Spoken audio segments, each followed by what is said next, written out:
Good afternoon, everybody, and a very warm welcome back, or chilly welcome back, rather, for those of you over in Norway at the moment. Snow-covered Oslo for our departure airport today, and we're back in the PMDG DC6 with this freeware scenery at Oslo, available on flightsim.to, and all the links are in the description for today's live stream as well. Created by Coco Lada inside our Discord server, and it is a stunning bit of freeware scenery, so if you've not got it, it's definitely worth a download. It's a great little airport to base yourself from. There's John. We're joined by another DC6 today, and he's in the passenger variant of the Osprey Airways DC6, as you guys can see there. And all the liveries for our channel aircraft are available to download on our new website, britishafgeek.com, so do check it all out, and hopefully you find it all rather nice and enjoyable. There's John. Hello to him. Thanks for joining us today in Delta Delta. Commentator, hello to you. Good afternoon. And here we are on stand 51 at Oslo in the World Cargo variant. And we're empty, but we're going to fill her up, and we've got the tractor out ready to go as well in Delta Charlie. Here we go, looking good. And particularly fantastic with another DC6 behind us as well. So that's going to be quite exciting and good for some screenshots and things. But here we are. And we're cold and dark still. But I've left everything as it is because I'm going to go through trying to remember how to use this thing live with you guys. So I'm going to make use of all of the presets that PMDG have supplied with it, and I've not tinkered with these too much, and that's because that was 6. We want to go down here. On. Jesus, that was a big bright flash. Battery and ground power on. That all looks pretty good. Seatbelt signs.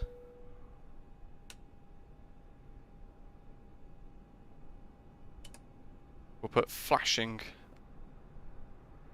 nav lights on. Ashley, hello to you. Welcome. Hope you're okay. No worries at all. Right, so fuel and payload manager then. We've used SimBrief to create our routing for today, and it's VOR only navigation. It's going to be about 2 hours flight time. We need 4,400 kilograms of fuel. By the looks of it, we've got a lot of fuel in. Oslo ground, Osprey 27 Juliet Mike radio check. Your readability 5. Readability 5 also. Let's wind down some of this weight so we can evenly distribute some of this, and we can probably drop down. Oh, it's pounds, isn't it? So 4305 is basically 9,500. We'll call it 10,000 pounds of fuel.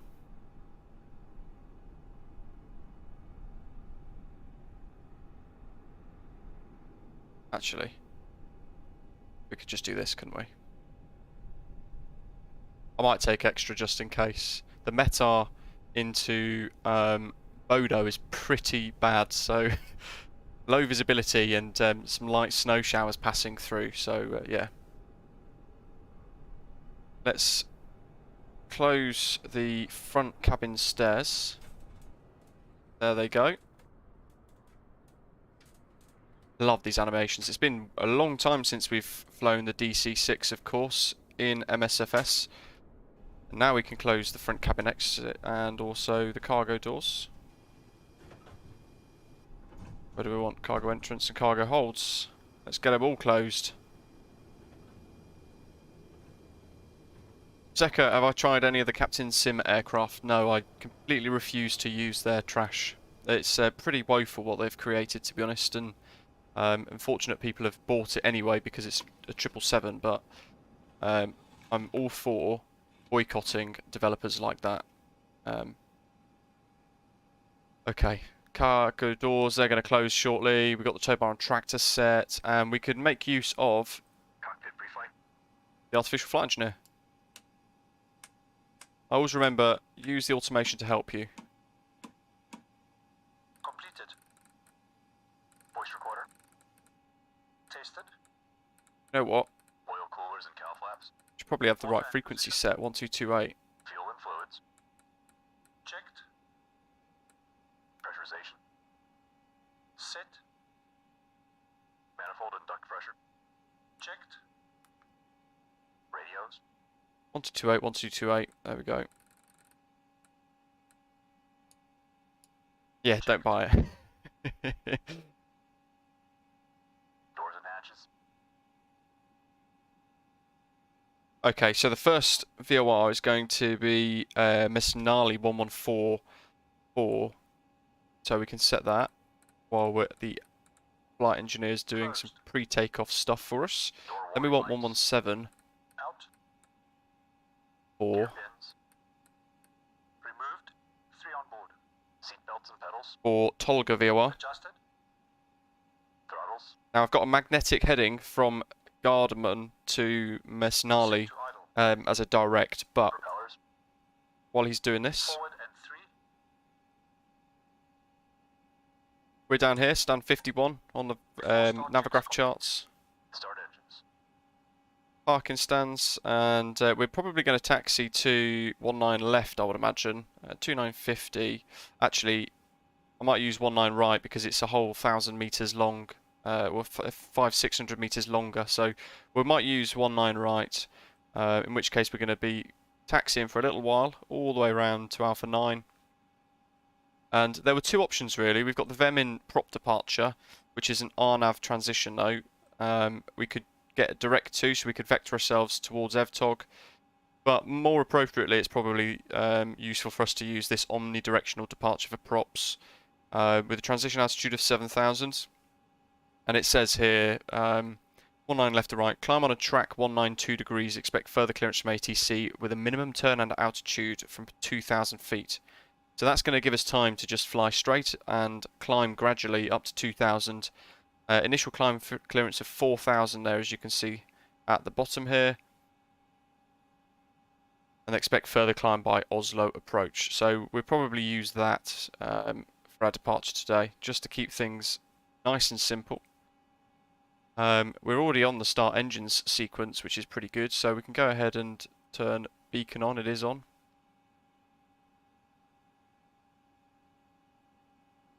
And what else do we want here? We should probably transition this to plain battery in a second.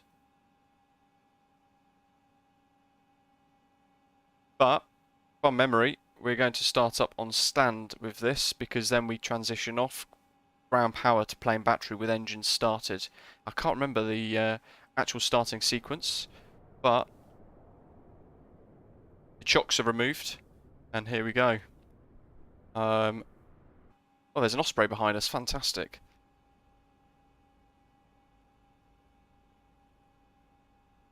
Back, hold on. Before start, and then after start. So we want to. I think it was engine 3, wasn't it? Yeah, engine 3, engine selector 3 is selected there. And manual, the main boost pumps are on low there as well, which means also down in the throttle section, which is one of these, that one. No, not really. Anyway, let's give it a go. 3, 6, 9, 12.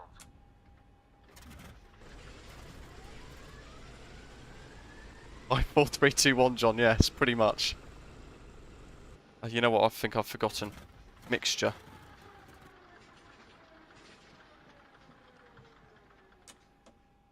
Let's get an auto, Rich. Okay, back to the overhead panel.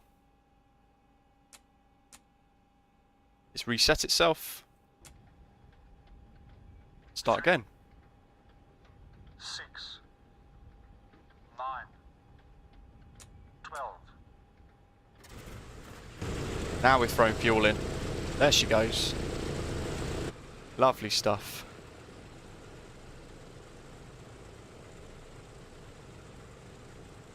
Okay, next one, 4.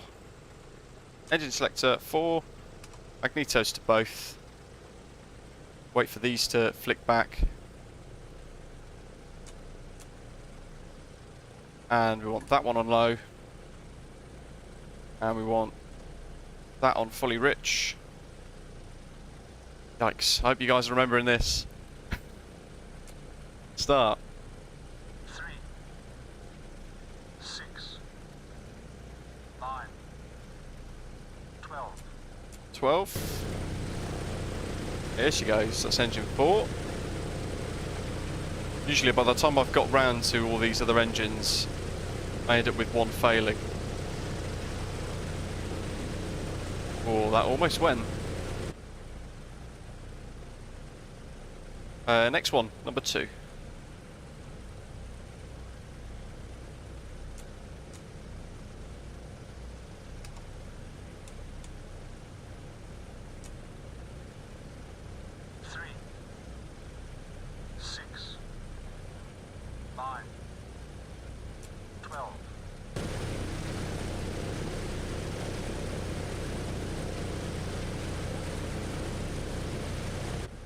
Oh, you know what? Did I forget?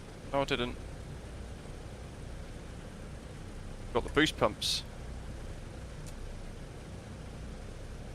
So that engine is not started, which is fine. We'll just wait for these to reset and then we go again. Becky, hello. Hope you're okay. 6, There's a lot of tutorials for this. 9, 12. And it's one of those aircraft as well, you can very easily lose track of all of the different things that it can do. It can get quite mind-boggling at times.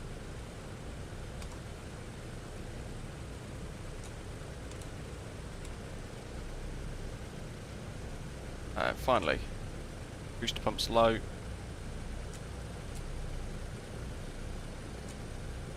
In one start.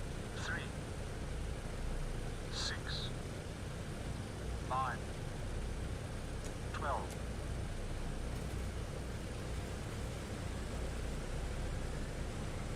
Okie doke. Oslo traffic, Osprey 165, DC6, stand 51, QNH 1006. Push and start. Or just push back, I should say, really.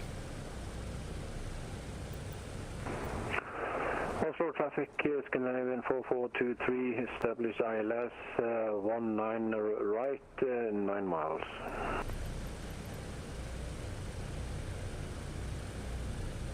Make sure we've set the correct QNH, 1006, in the box.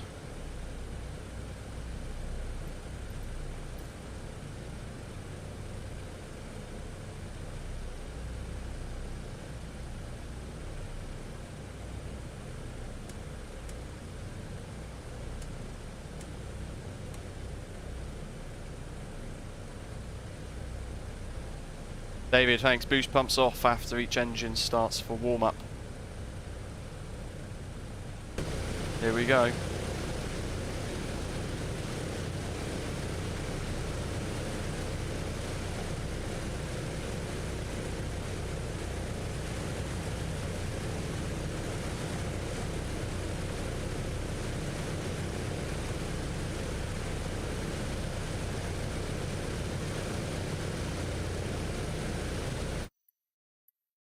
Definitely the wrong button. Love it. It's almost like I'm under pressure to try and get this right today. There's our wind walker down the bottom there.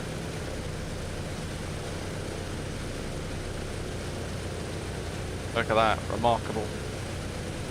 There's John behind. Okie doke. What's next? Good grief. I'm going to take landing lights on for taxi. We also want aerofoil heater on, prop de-icer on, because it's rather cold. Carburetors de-icers on, I'd imagine, as well. And we've got, what's the METAR? Tapsy, hello to you, welcome. ENGM, temperature's 5 degrees, so we've got the windshield heat and radome anti-icing on 10 to 0. Working across the overhead panel. Turn the entrance lights off.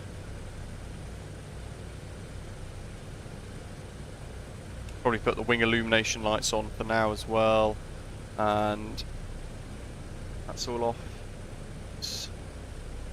We can flick that to plane battery now. Gen controls all good. Engine superchargers are on low, that's what we want.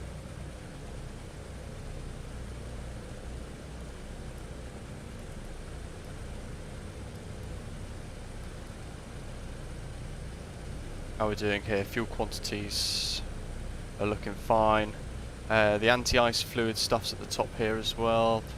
Heato and scoop heaters, we'll switch that on. Maximum ground operation of 1 minute, so we'll just do that for a minute and then we will get rid of that just to keep things a bit warm and toasty on that side of things. We also want down here a transponder.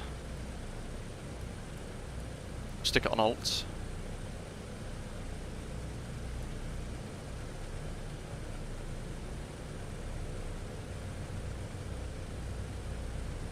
Just remember, Takeoff, this isn't a jet aircraft. Thank you, Ashley. Yeah. It's like you guys have seen my departures in this before. I've only made the mistake once as well. Let's go auto. Yeah, we'll leave it on auto rich actually, why not? And is it flaps 10 for departure? I think so, we've set flaps 10. Okie doke. There's John. Now this is potential to look fantastic later. Where's my charts for pushback for taxi?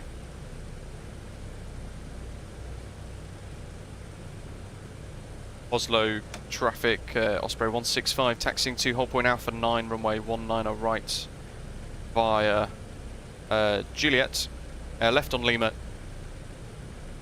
Victor and November. That'll do.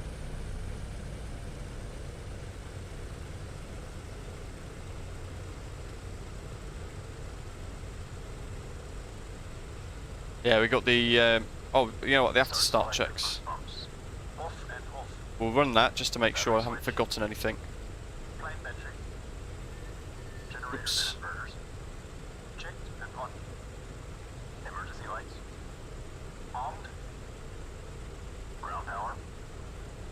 Let's turn that back off. Oslo traffic, Scandinavia wind 4423, runway 19 right, vacated.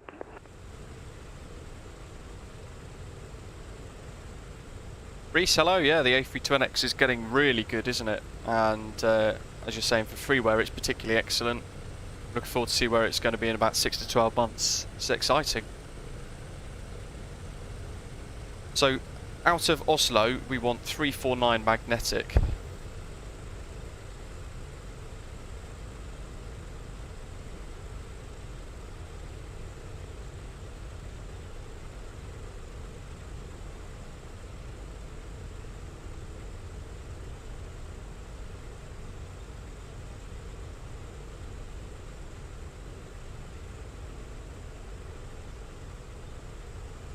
One 144. I can't remember if there's a particular way to sort these out, but let's sit 344.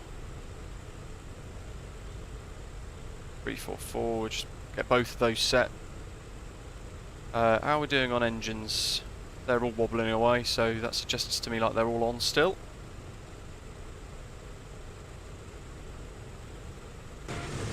They are, and we need a little bit of power just to help us through this next phase.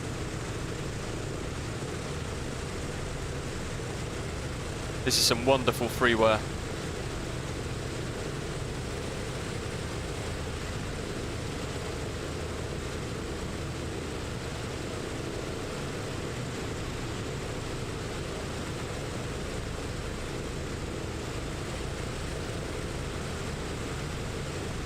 Ollie, hello to you, welcome.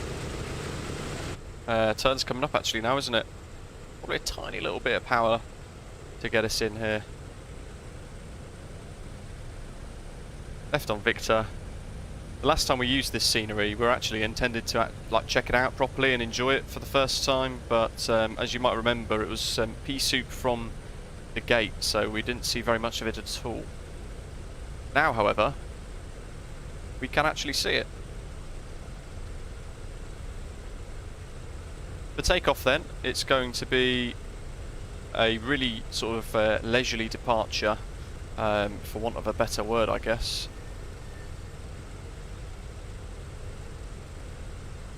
Nick, hello, good afternoon. Really pleased to see you back in this lovely old bird again. Fantastic. Yeah, it's been too long, hasn't it? Hope you're enjoying the new channel livery. There was an Osprey A320 behind somewhere, but I haven't seen where they've gone.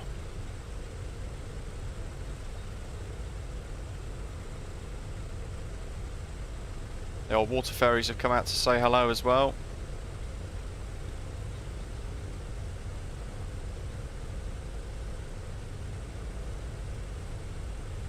yeah, I do like an engine failure apparently in this.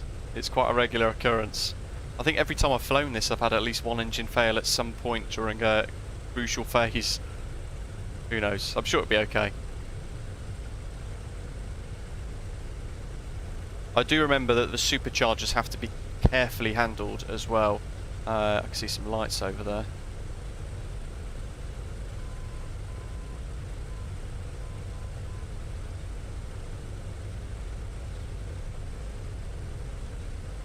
There's the VOR needle, that's now live and tracking.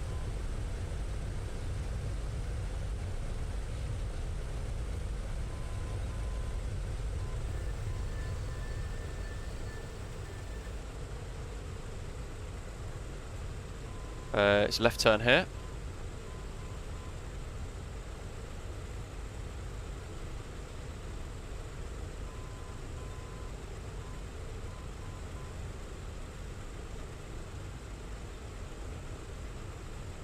Commentator, well, you're in for a treat, because I can't remember any of it.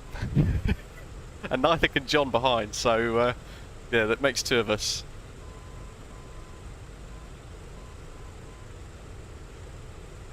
Oh yes, and yeah, last time we used this as well, we had the 2 engine failures out of Oslo with the A32NX. The engines look okay actually, look. Water alcohol quantity and anti-ice fluid could probably be topped up.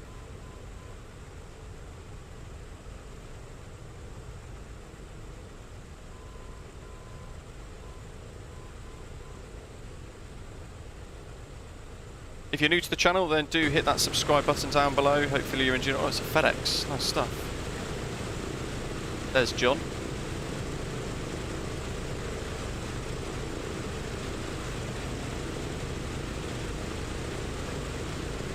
Do hit the subscribe button down below. Don't forget to give the live stream a little like while you're here as well.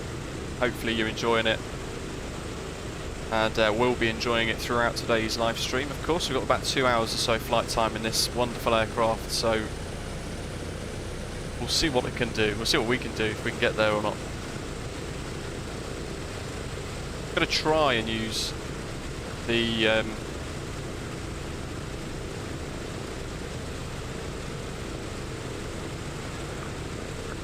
gyroscope thing, gyro pilot. From intersection Charlie 3. Ah, lovely. Who's that? There he is. There's a TBM. British Avgeek TBM. Awesome. Hugo, hello to you. Wow. YouTube royalty. Good afternoon to you, Hugo. I hope you're well. At least the propellers are set. Yeah, they're spinning at the moment. The thing is with this is you've got to keep the propellers running. And it's quite difficult to do, so I tend to have quite a lot of the assistance items switched on just to try and help.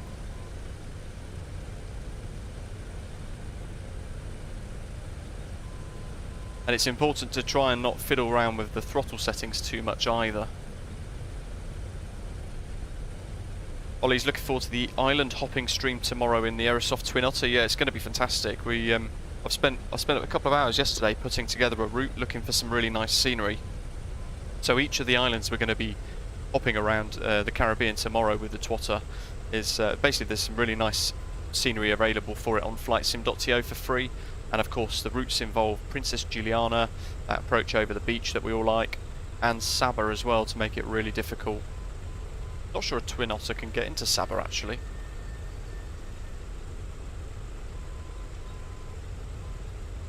Ashley, thank you.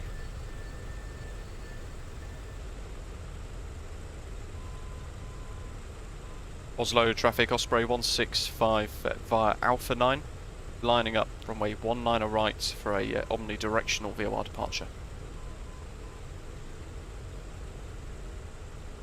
I say omnidirectional VOR departure, but actually we're just going to go direct to Mesnali.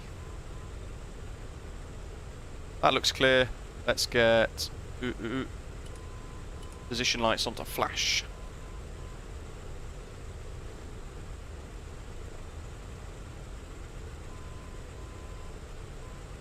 If you do want to join in tomorrow for the Twin Otter Caribbean Hops, then head to our Discord server. The route is all in there inside the event flight planning tab.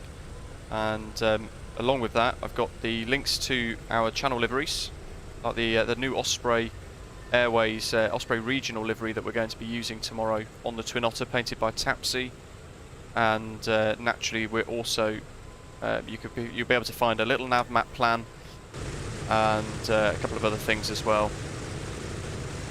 Like all of the links to the scenery, in fact, you'll be able to download. Here we go.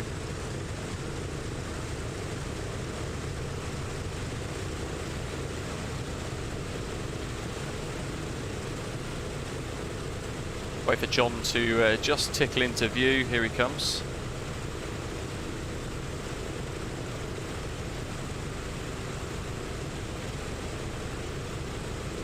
I'm really worried I've forgotten something. And there's every chance I have.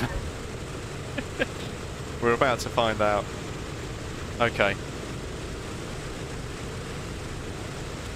I think that's probably going to be good for a little takeoff view when we rotate into sun. Right, we've got the QNH 1006 set.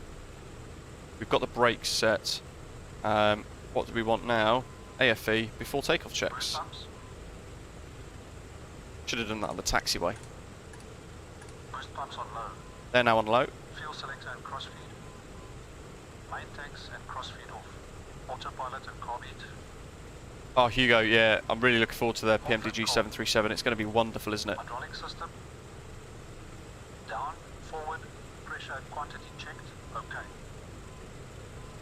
Oslo traffic, Osprey Hotel Link 6 pushing back from stand 185.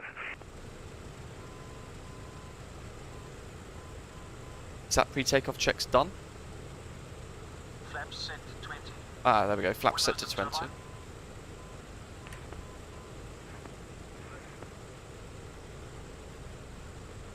Closed and on.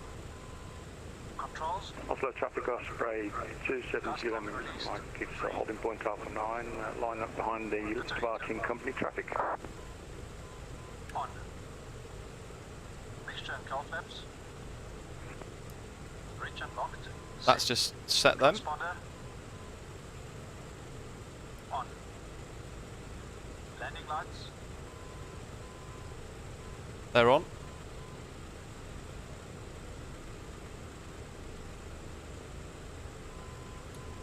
Extended and on. Before takeoff checks complete. Okay, so we're going to use a wet departure. Water injection. And then we're going to get these the four green arrows appear in a second when we go Stabilize. advanced power. 3 inches stabilize.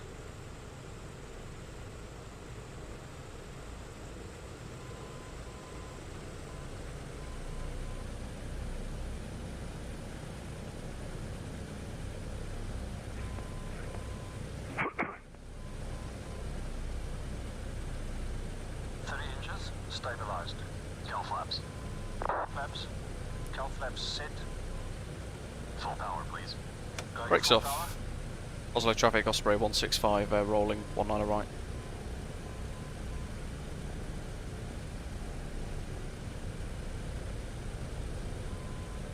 There's the greens.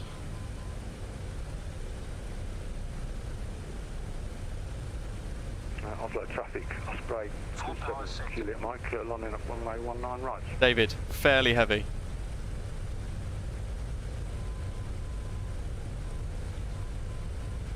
That's why I've gone for the longer runway.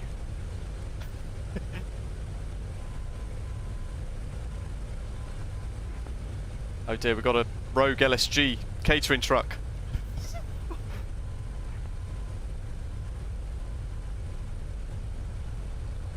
Okay, there we go. Now I think that's going to be wheels up.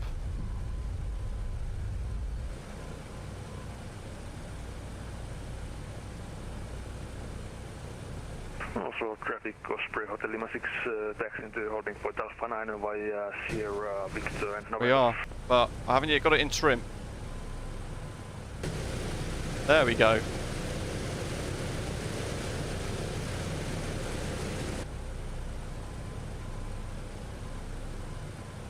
Let's get our gear up.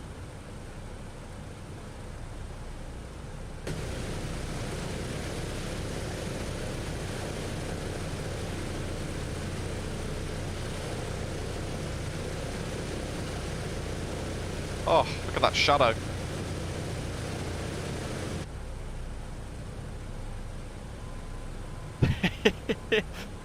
Yeah, who else was worried about that then? Oslo traffic Osprey 27 Juliet Mike. The commentator, all we needed was Tom Cruise hanging on the back, didn't we? That's all we needed there. Right, so in flight is just cruise and descent, look there. But look at that, wonderful. We've got to maintain runway heading till about 2,000 feet.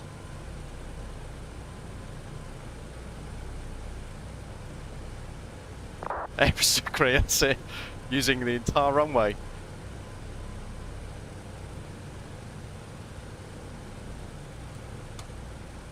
David, thank you. Laps 10. Yoep, hello, welcome. Finally back from another exam. 2 down, 2 to go. Also half a year already on the channel. That's fantastic. Thank you all for your ongoing support. It's much appreciated. God, we're still climbing.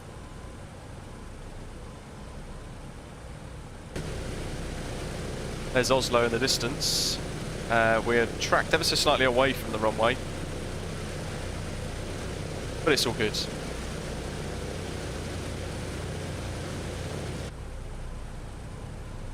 AFE will call Mecca at some point. Tend to know what that means. Oh man.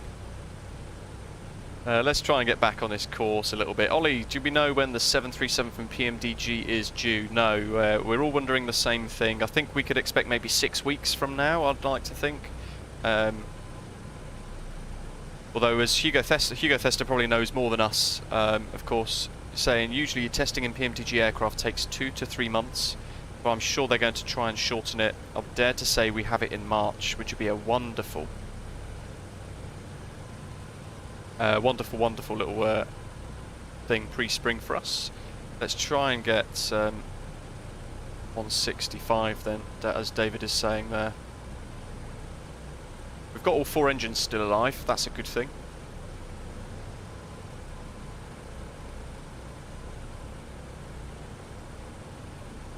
He should throttle back to climb power. Flaps up. Ah, there we go. Going up. Laps up. So it's doing bits for us now. This is the wonderful part of the PMDG mod.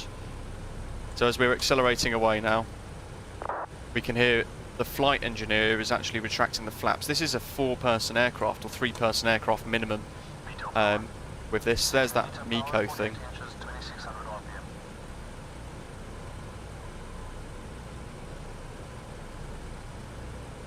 Oops. Now I'm actually going to try and set the gyro pilot. So for that, we want to go down here. Yikes.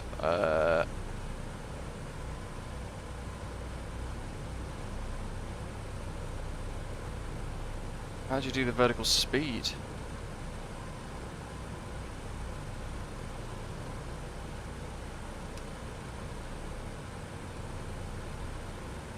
Gyro pilot on. We're pretty much at 1,700 now, which is when you said you can actually commit to a turn.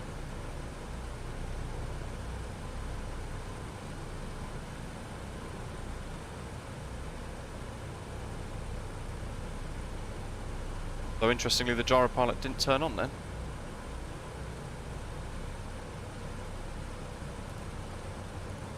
You know why?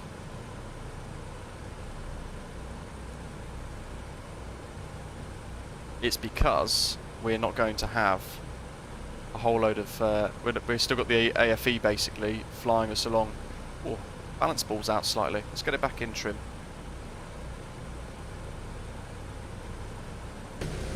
Here we go. Still climbing away.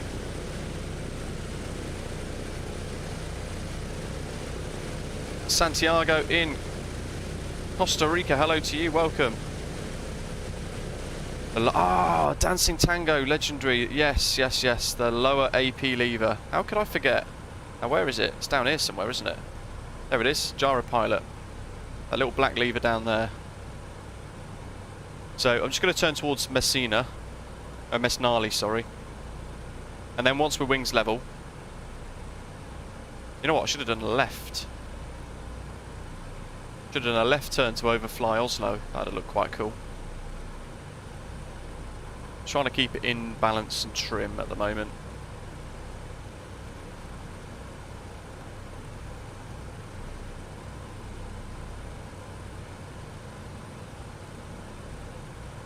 And slowly back to wings level.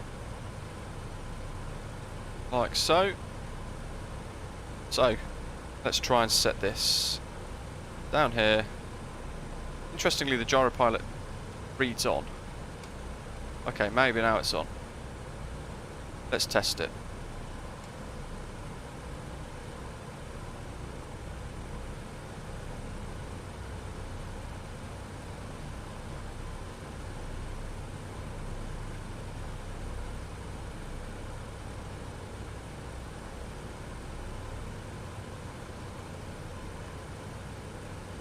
No, it doesn't like it. Oh well. It might well be that we're going to have to fly this thing manually the entire time. Which will make it interesting. Cruise of 13,000 feet for us today.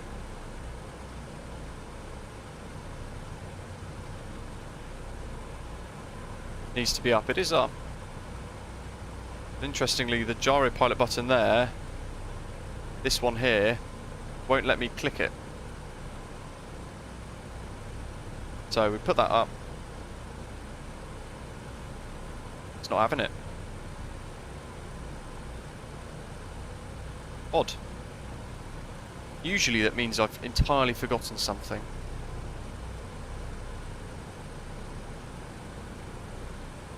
Ah. David, thank you. You legend. Let's test. Roll right, left, sorry, there we go, slight left turn. And a slight right turn.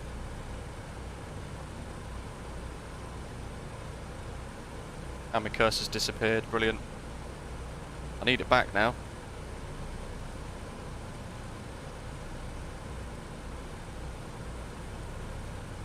Lovely.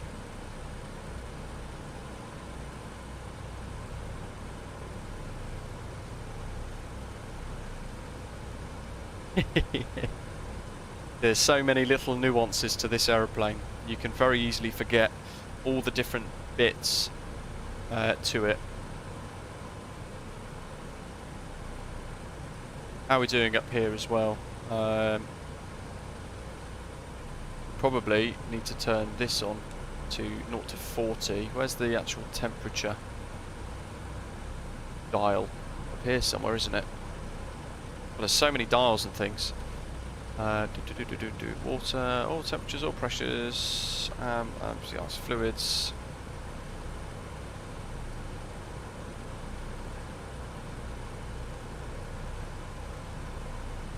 Supercharger airflow rate.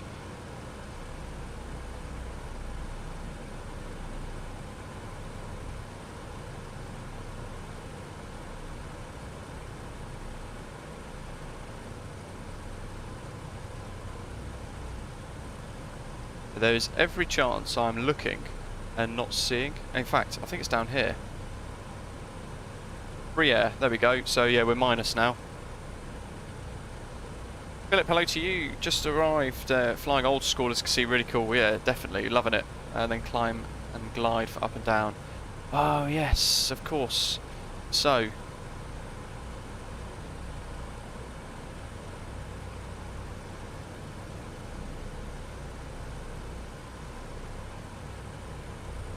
autopilot's down there. There's the gyro pilot doing its thing. That's on. Altitude control isn't on yet. We're just sort of climbing ourselves. Then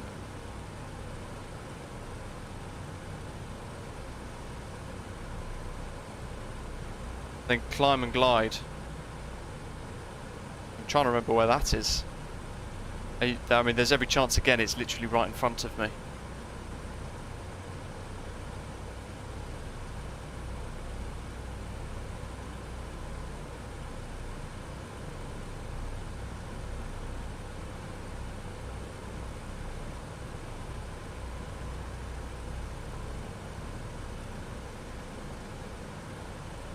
No, can't see it.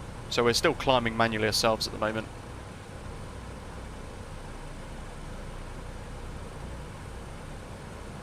All the cabin heat switches seemed off. Need to go back left a little bit there as well.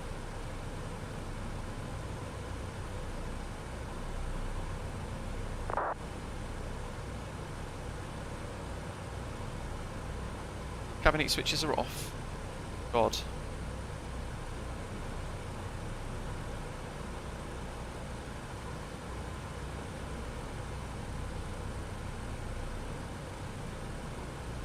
Trying to get back onto this VOR.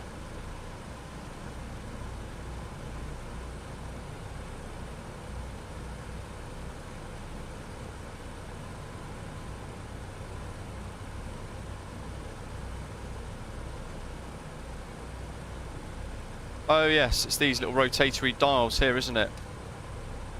So glide goes up, right? Nope. Glide goes back. Yes, sorry. There we go, because it's climb down. Glide's nose down, climb is rotate the wheel rearwards. Like so. It's a gyro pilot as well, so it's actually just using the aircraft like a gyroscope inside the aeroplane more so than anything else.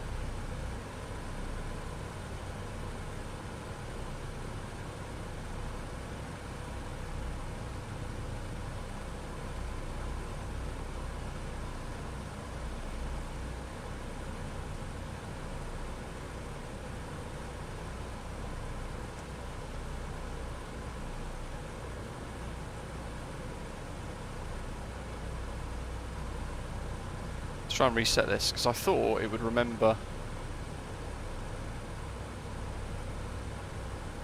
the aircraft's state.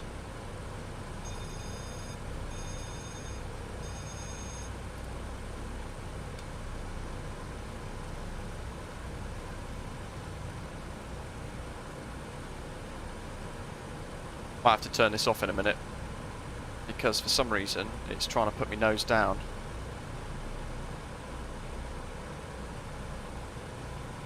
There we go, we've saved it.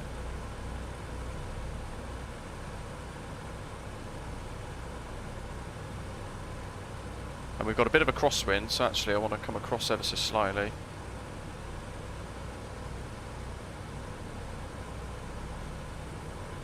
Electric release.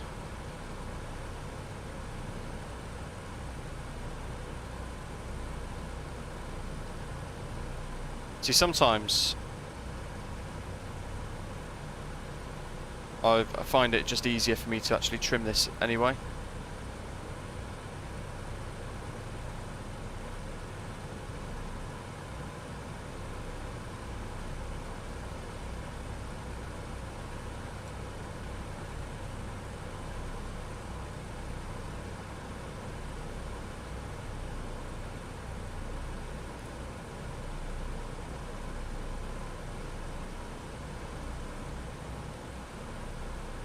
I always find it so easy to break this gyro pilot. And I know it's because I don't use it properly.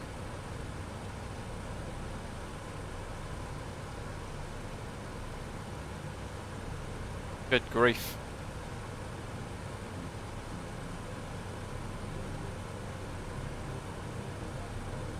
Okay, here we go.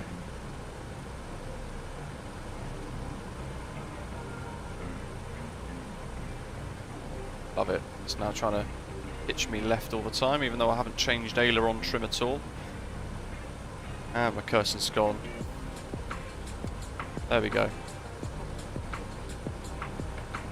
And instantly, put my nose down again.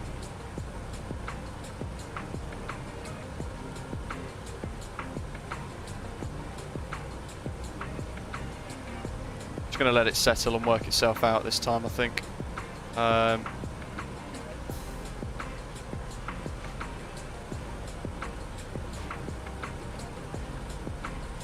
Vertical speed slowly creeping up.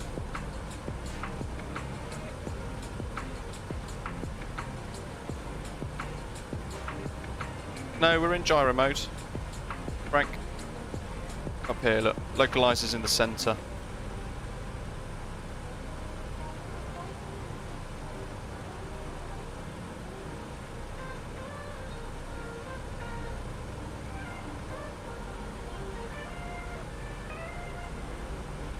Oslo traffic, Osprey Hotel Lima 6 taking off 19 right.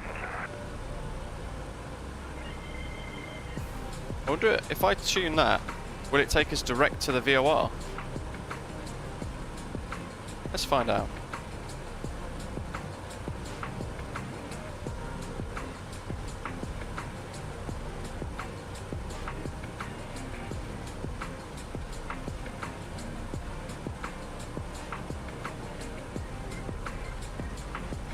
It is. Lovely. There we go. We're flying on localizer mode now. David, there you go. You're saying it as well just now. Localizer will follow tuned VOR. Happy days. Takes the pressure off it a little bit, and we can probably come back a little bit more for some more climb, I think.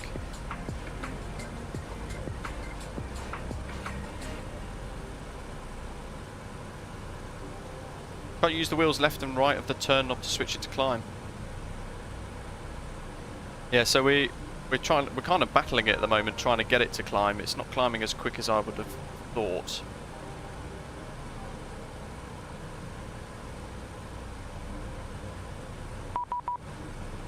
Oh god. Okay, no, it's Wesley. Hello to Wesley. Wherever he's flying. Scandinavian 0.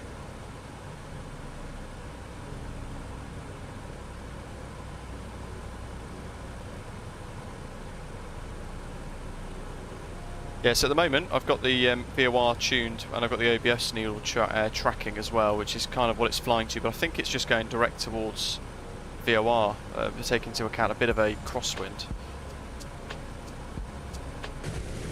Anyway, we're up, which is promising because I've not flown it in a very long time, as you worked out by now, no doubt.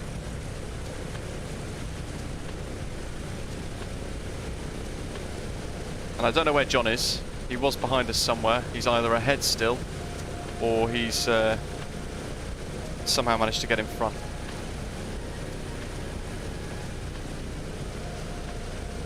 Wesley, hello.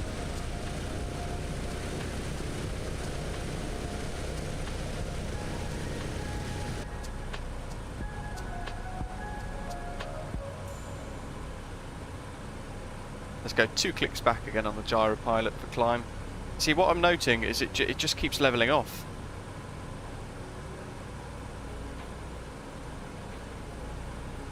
Let's set flight level now, 1013.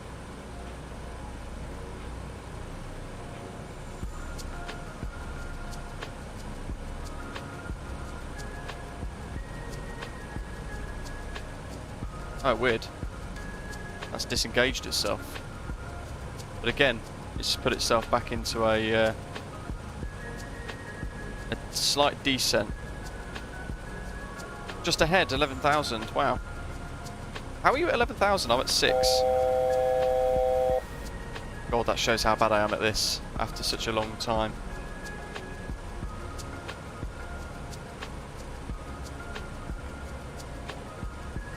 Look how long it's taking for it to go into a glide, or a climb.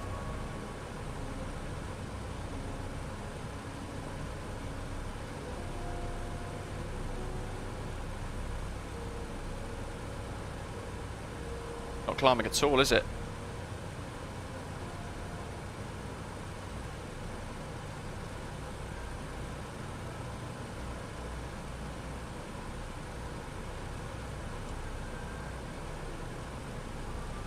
Let's just trim ourselves.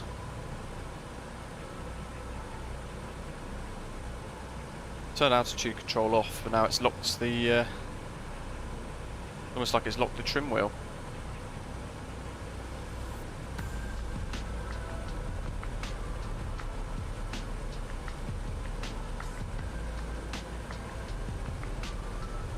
Weird.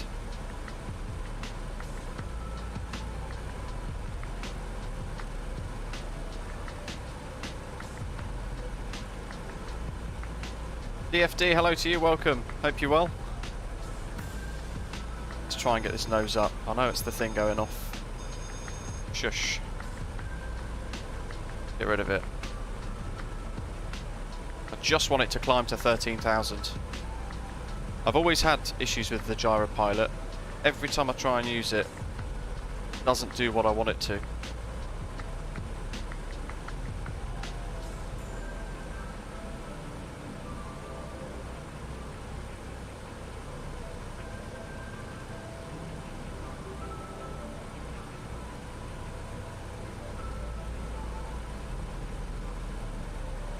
Okay, let's sort this out a little bit then.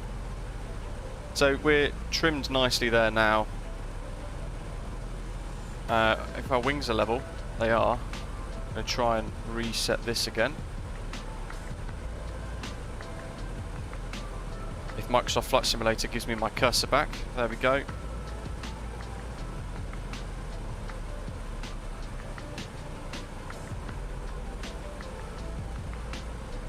I mean, we are wings level.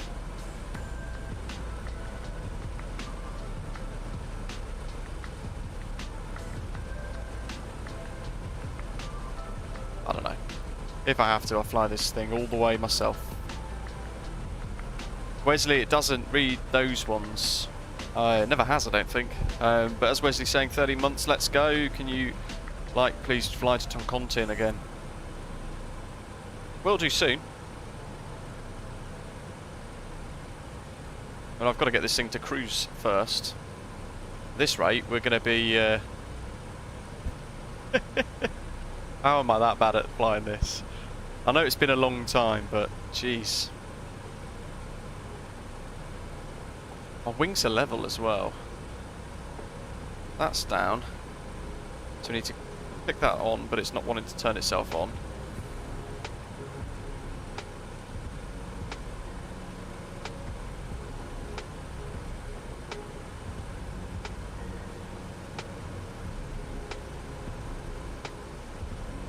I've had so many problems with this gyropilot. Every time I've flown this aircraft, I just can't get it working properly. And I know it's likely user error. I mean, look at now, it's got a climb performance. Struggling.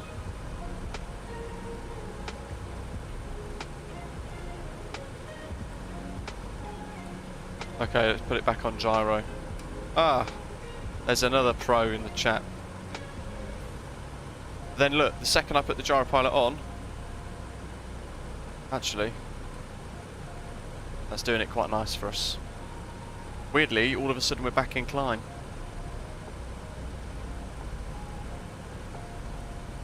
But I mean, look how much we're losing speed.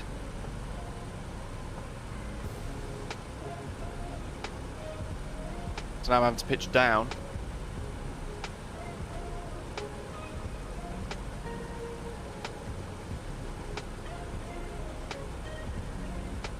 It's getting us back onto that VOR tracking anyway, which is nice. Mesnali's coming up. Good grief. Having to trim loads to try and get 160 back. Just to help with ease that nose down with the elevator. So after Mesnali, we want Tolga 1174.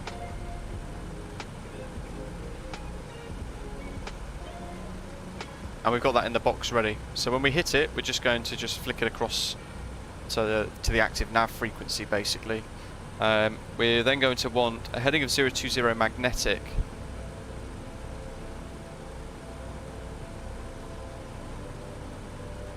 very hands-on lady, isn't it? The good thing is, we're over 10,000 feet now.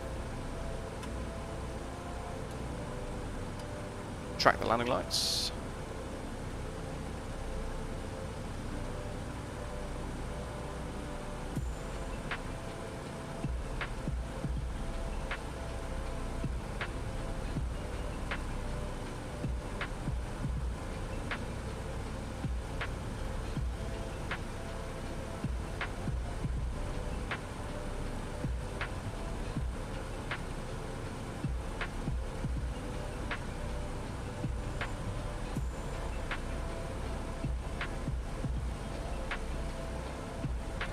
Ooh, okay, so I was putting altitude control on. Was that then basically levelling off the aircraft?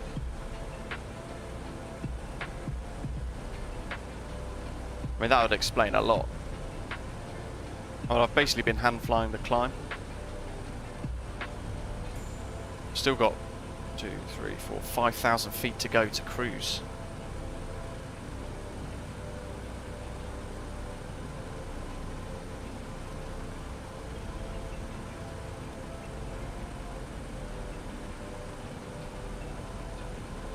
Yeah, we've got standard 1013.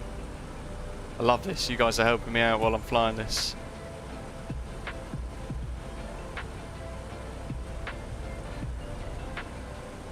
Let's try and get 160 back.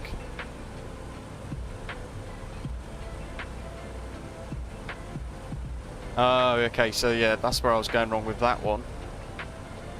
John's made it to 13,000. Awesome. You're doing a lot better than I am.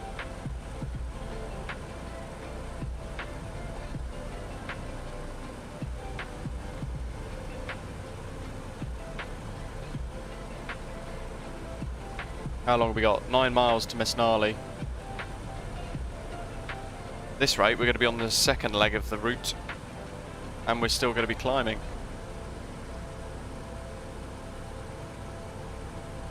Where's our John? Let's see. Apparently John's around us somewhere. According to Volanta. 8 screenshots already. Good grief. Well, I've got to get those onto Volanta, of course. Let's get them uploaded. So apparently John is around us somewhere. He's going to be above us, if he is around.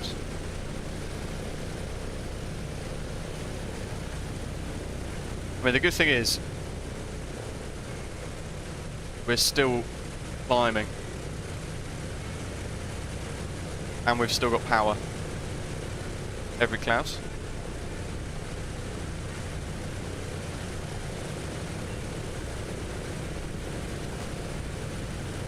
It's a bit of an ongoing battle with this, that's what makes it quite enjoyable. You've got to manage it so carefully, and if you're getting things wrong like I keep doing, then it does make your life a bit difficult to actually fly this. But look how great it looks.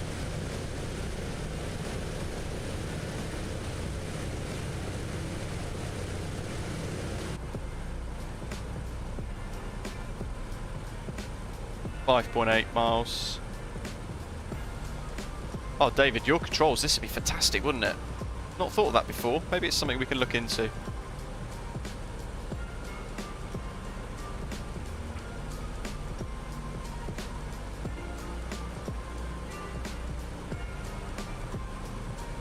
Oil temperature, moderate stress range.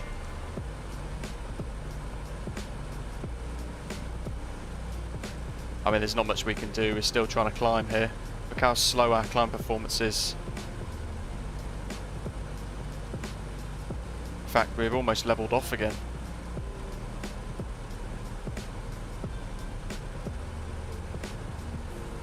I mean, I could be cheeky. I could do this. Where is it?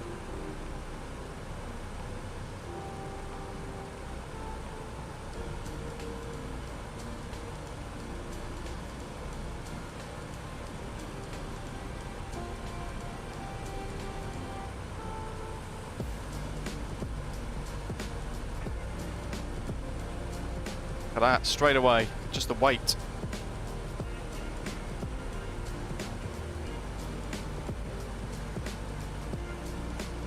John, Jet 2 coming towards us at 24,000 feet. Enver to EGGD.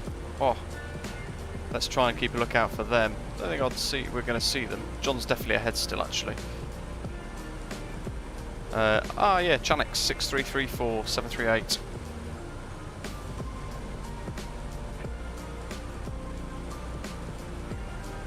Oh, we've still got so far to go to get to cruise.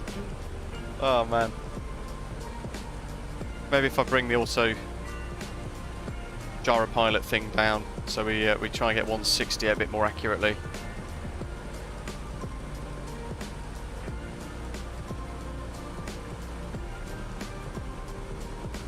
John, hello to you, welcome. In Queensland, Australia, good evening to you. Not much of an aviation fan, but it's a fascinating topic, and hopefully I get to see great content from you about it. Well, hopefully you enjoy the live stream today. I'm fighting with the old DC6, of course. There goes the gyropilot. Just flicked now into a climb. Much more efficient climb, actually. And we're about to pass that VOR, so let's tune to the next one.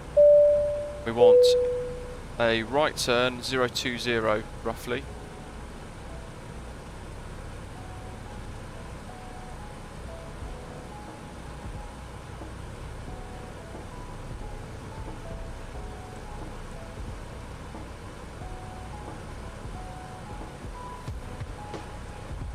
As we intercept the next radial.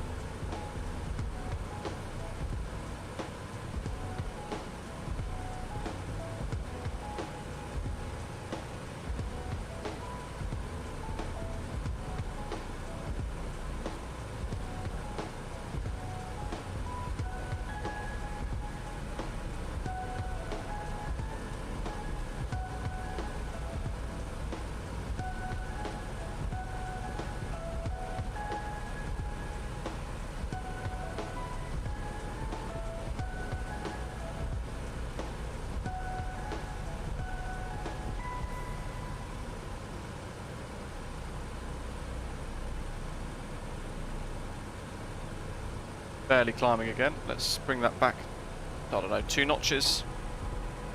We're about 165 now. Ash for flies, hello. Check carb temperature, we probably need some heat. You know what, you make a really good point. And it's something, yes, something I often forget.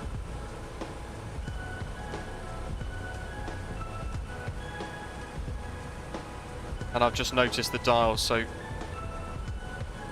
Mark M made a good point there. They're kind of obscured by everything else down here, and the artificial flight engineer doesn't actually check any of these. You can see here carb heat's quite low, and that could be icing killing our climb. Who knows? The temperatures are coming up now, look towards the green, which is good.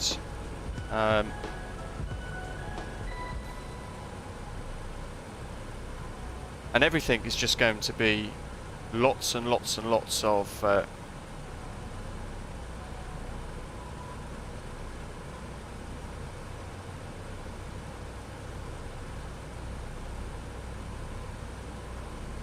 carefully tweaked changes. The carb heat's maybe come to about half now. What do you reckon? I don't want it going to like into the red zone. Like engine 1's carb heat there, look, that needle's getting quite high.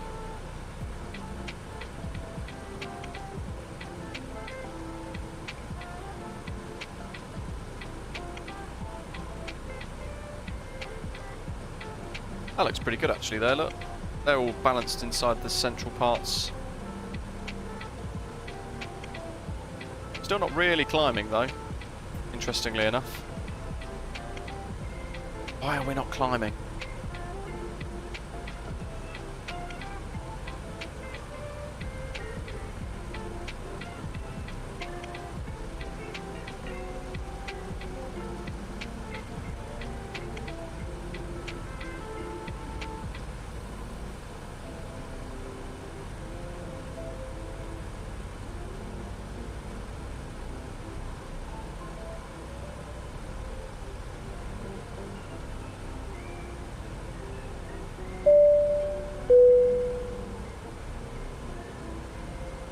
Let's try and level those off. Back on, welcome on board. Thanks for hitting subscribe. Welcome. We're battling the DC6 today. Now, interestingly, we might need to go to heading mode here.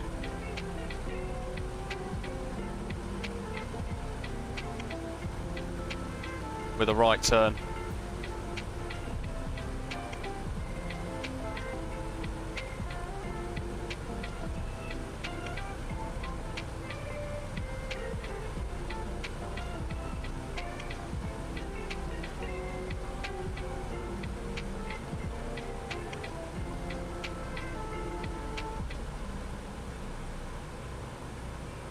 Loco for Aviation, hello to you, welcome.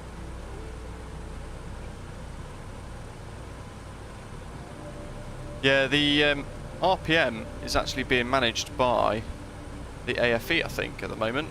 Unless you guys know of a way to improve or increase it manually myself.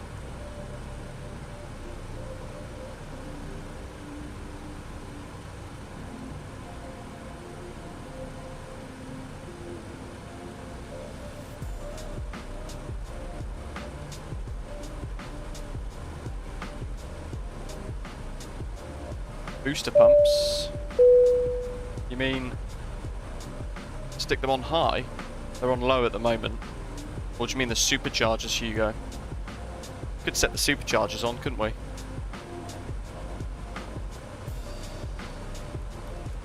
You know what? It could be cow flaps. They're not set to climb, they're still on takeoff thrust.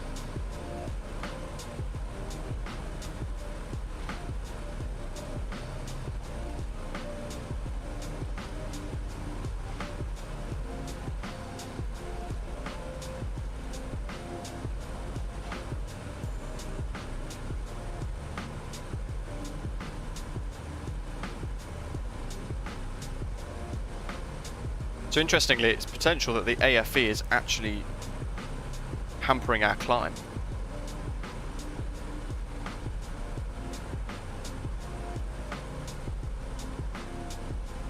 Okay, so I think from memory, we've got to set superchargers to a lower setting. Let's kill this, and then we'll just try and fly this ourselves, shall we? I think it's got to go to below 30. Superchargers 3 and 2, 1 and 4. The MEPs are all in a good level, engines are still looking good. And we'll just climb with a bit more power, I think. Why not?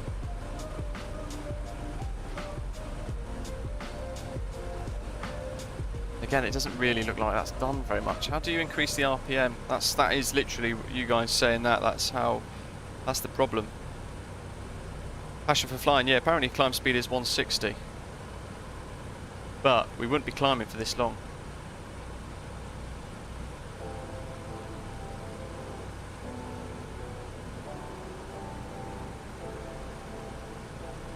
The artificial flight engineer is the one that's done the RPM.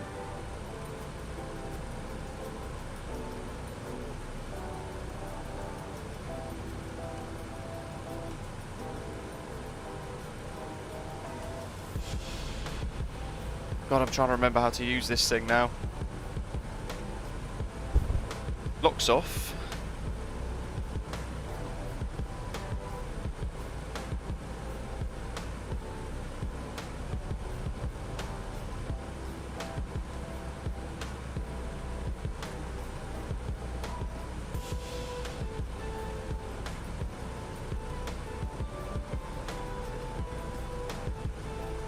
Can't increase that.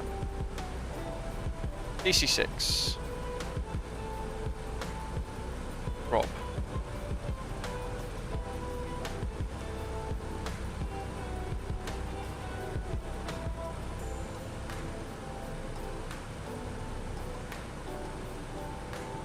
Mark, no worries, thank you very much. I think we're still going to be about 10,000 feet by the time you get back. John's going to be miles ahead. Who would have thought this would be that difficult, eh?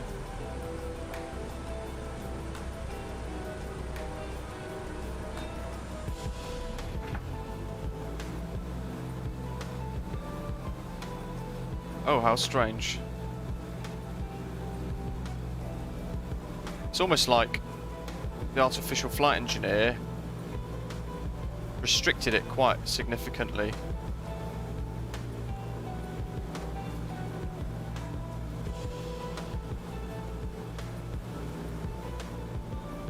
Weird. It's like it turned the power right down. I mean, now we've got a bit more power. I've turned the AFE off now, Matthew. Yeah, it seems to have... it was restricting us quite significantly for some reason.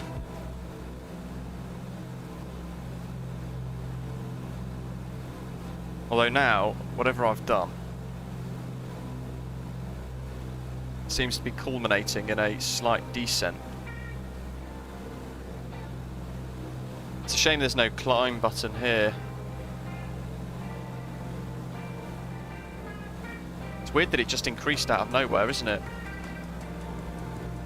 The thing is, we're losing altitude bizarrely now.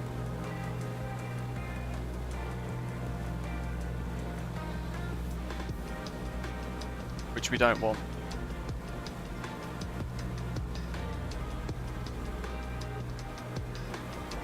Check our carb heats.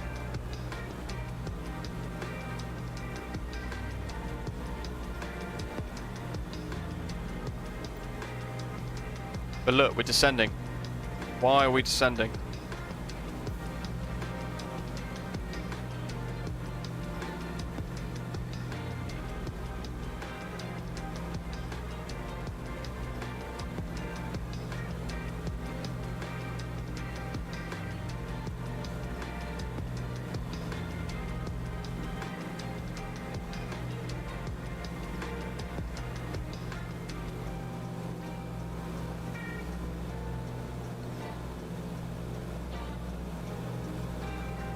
That seems to be violently trying to fight to get back on the VOR.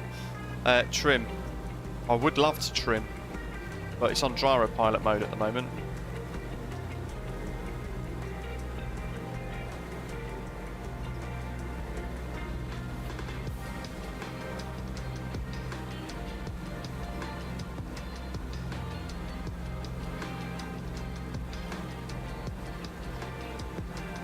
It's almost like we've got takeoff pressure set again now, look.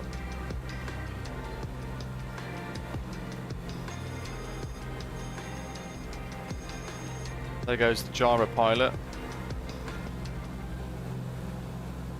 It really didn't like that VOR for some reason. Shubham, hello to you, welcome. I mean, we've lost 2,000 feet there.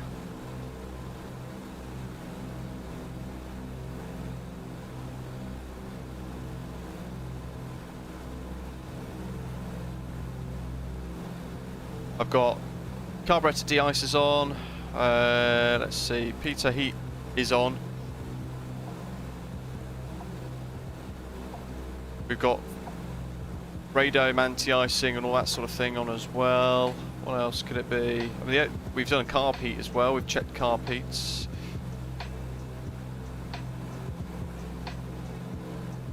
Try and engage the first officer. The only problem is we don't have. We've got a cruise mode, and that's all we've got. And we don't want cruise yet because we're thousands of feet below cruise still. Weirdly enough, we're struggling to actually just accelerate towards any reasonable power setting, which is quite annoying.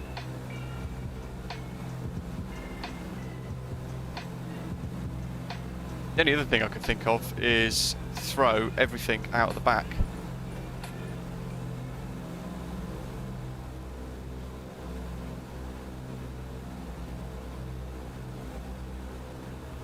I mean, we're straight and level and we're not accelerating as it is. Fuel and payload, we're light on fuel and we're low on payload. I mean, look at that. Doesn't make very much sense, does it? Excessive engine RPM, catastrophic stress. Yeah, we can't really do much about that though.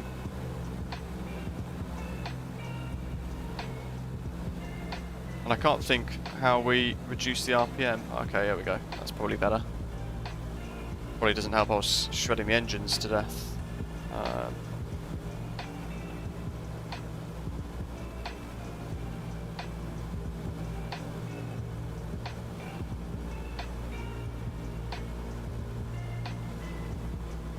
Engine health screen though.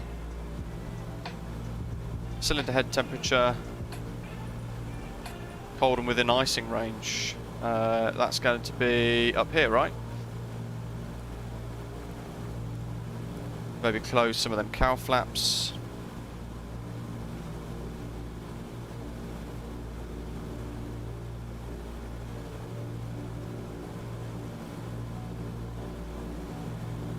Gear is up, yep, everything's up. We're still descending, what the heck?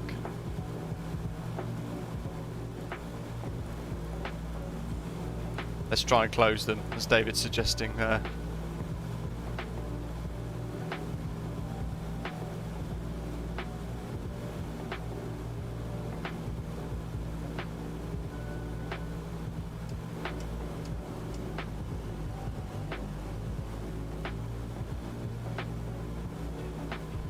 I will turn the superchargers off. That didn't really do much to help us in our troubleshooting.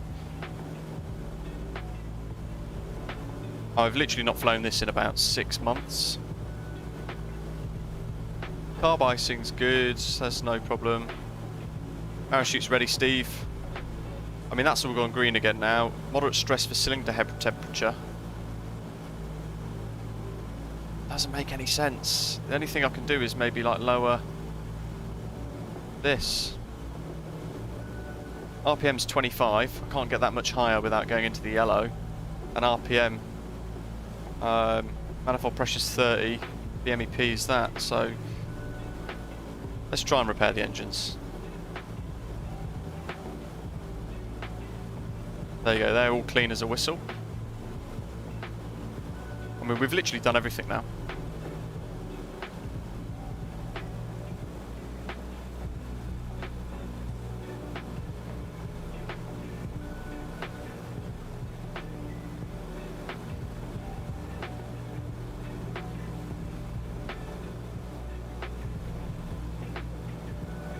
Look at that rate of descent again now. Remarkable. But it's not accelerating. So even if I pitch the nose down, now I get some acceleration. But only a bit. I'm gonna decelerate. Sorry, I'm gonna descend and accelerate towards 165, I think.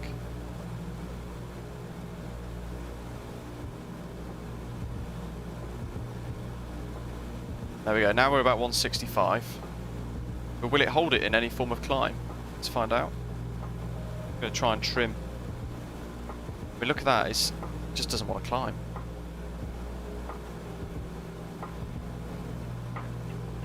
Carpeet's good, they're green 1, 2, 3 and 4.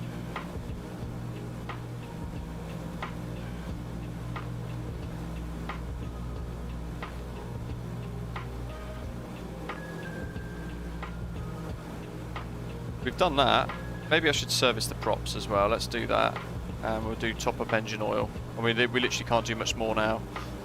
We'll top that up. So it's all topped up. But still, she descends. Doesn't make any sense. Carpet de-icing is on.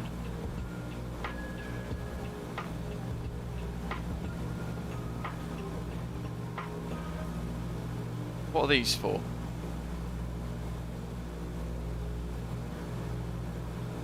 Oh, hello. The hell? He's definitely trying to kill me now, folks.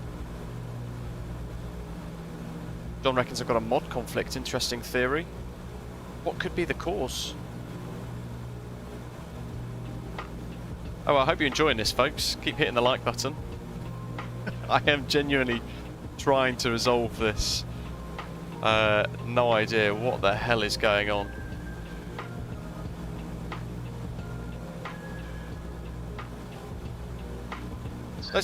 Let's click cruise and just see what happens. We'll try and cruise at 7,000 feet, whatever the hell it is.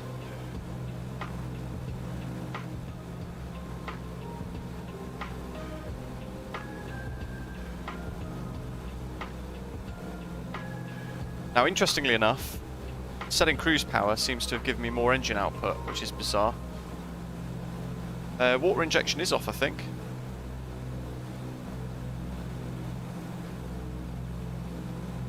Okay, weirdly enough, That's got me level. We are decelerating still though. It's got to be some kind of icing. We've got carb heat icing, we've got prop de-icer on, airfoil heater master, cabin heater master. We've got vinyl heating on over there as well. Let's put it on completely on, like all the way, hot, hot. Is it worth trying to go boost pumps on to high?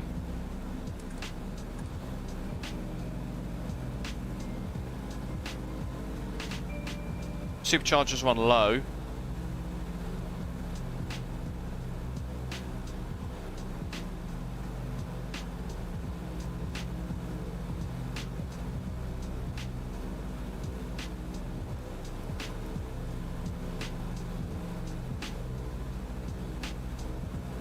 Still, we start to descend.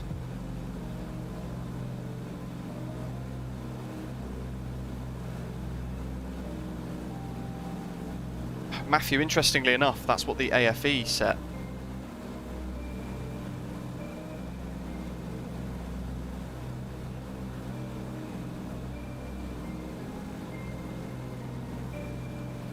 Doesn't make much sense though. And now we've set cruise RPM, the AFE.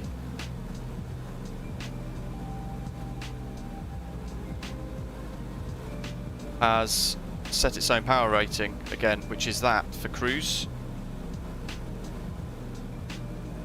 How do you lower the RPM if it's playing up?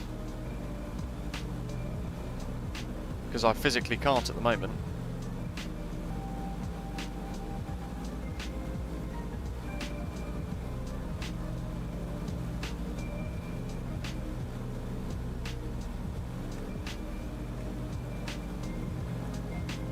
Good grief. The terrain there looks quite low, doesn't it?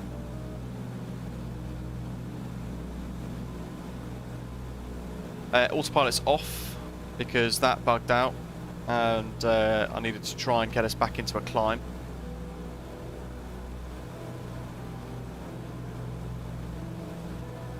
What else could we try? I mean, that's green. The only thing we can do now is just clear it full of weight. Oh, look at that! Straight away, nose has just gone up loads, but so's our speed.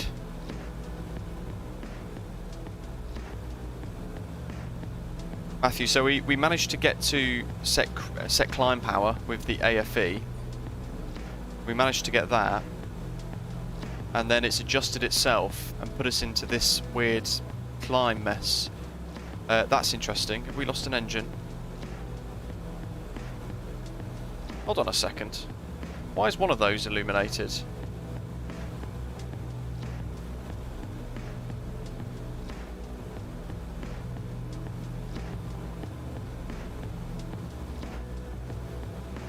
We've got no flaps. Flaps are set to 0, flap position. All the engine T's and P's are in the green. Except for RPM, which I can't reduce, bizarrely. Because the AFE has got that.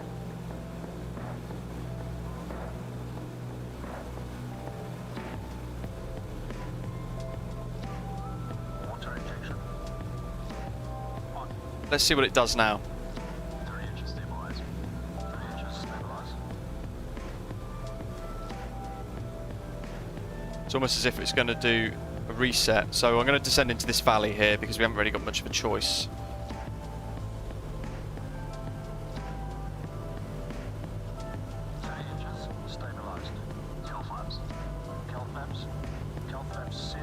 We need this AFE to hurry up. Full power. Let's see what happens now. So I've reset the AFE back to a takeoff setting for wet.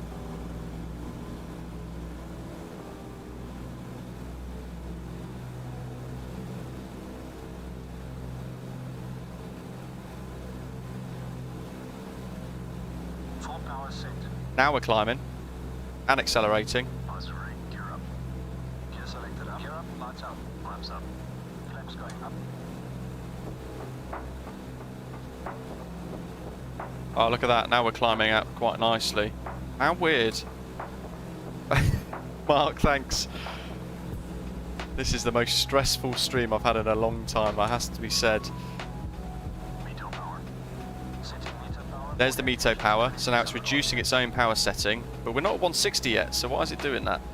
Now we're going straight back into a descent.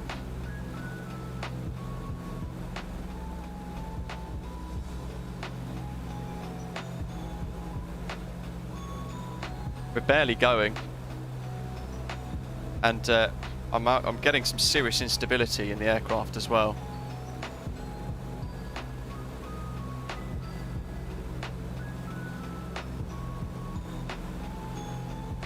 Yoep, fantastic. Glad you're having a good time. This flight engineer has definitely been on the drink. I mean, we're almost at Tolga now, so we need 1153. Preempting that we can sort this out somehow. Not quite sure how. I mean, we're climbing again, that's the main thing. I reckon it's sort of somehow bugged out. Daniel, I've dropped all the cargo, I've opened the rear door. Rinsed all that. So now our cargo's back to 0. Just, I don't get it. Really don't understand this aeroplane sometimes. Let's see if we can tune. I mean, look at that now. I've let go of the instruments. I've let go of controls, and it's almost putting me into some sort of weird, steep bank. Which doesn't make sense. Aileron trim looks level. And now we're struggling to climb once again. And this is the artificial flight engineer that's doing this.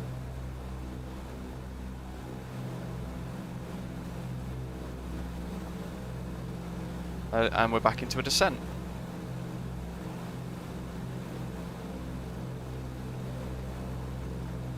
I mean, if anyone else has got any ideas, feel free to throw them in.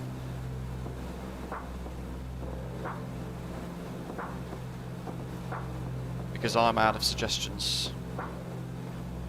So the AFE has set everything now. Again, we've refreshed him. We've kicked him into touch. Swim and climb. We do. We need a new aircraft, don't we?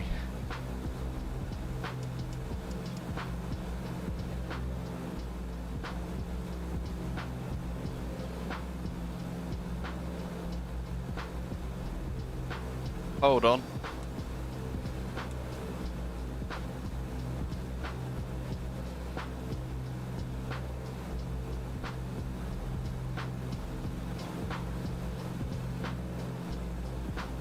What are these, mate?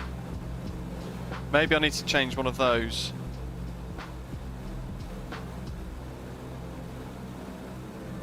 Press B. Good. Oh, F4. We do. We need Rob Rondazzo, don't we, from PMDG? Urgent troubleshooting, because I don't really understand what's going on. Commentator, don't get me started. All going well. Love it. I wish. I wish. We're having a bit of a problem at the moment. We are ever so slowly descending. I can't work out why. I mean, it looks good. But look how low we are.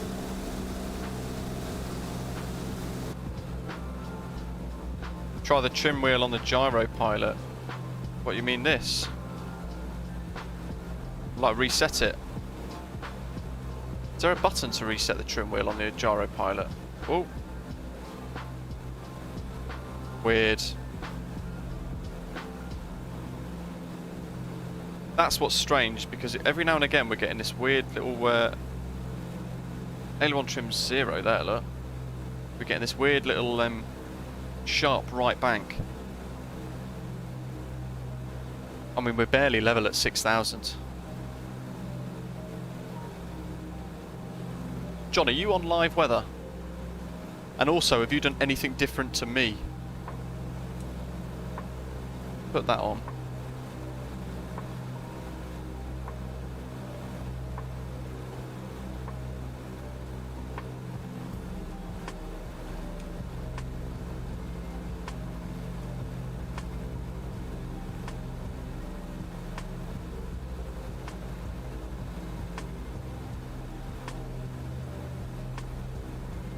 Oh yeah, the gyropilot's completely off. Just turn it towards me. You mean this one? Whoa. Yeah, but now we're going into a...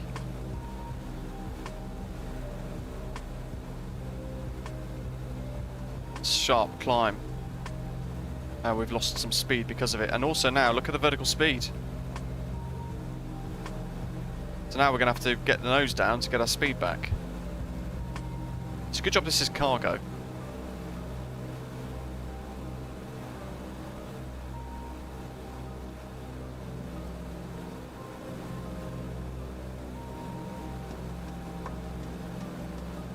You know what I could do? Let's turn live weather off a second. Avoids epic clouds.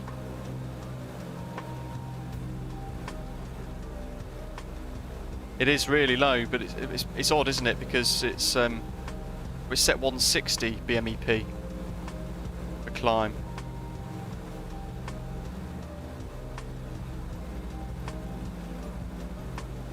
How would I know if the engines are in feather? Because I've pulled it out as if to like unfeather them, if that makes sense.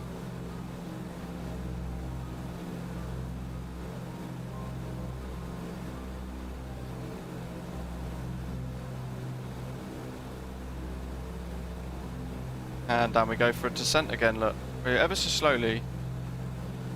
Oh, give me shelter. I've been hand flying for about 10 minutes now. Oh Jesus! The hell did I do then? The hell?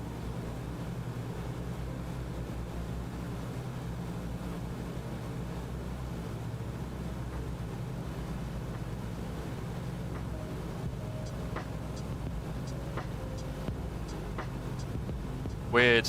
Weird. And now we're getting an RPM desync.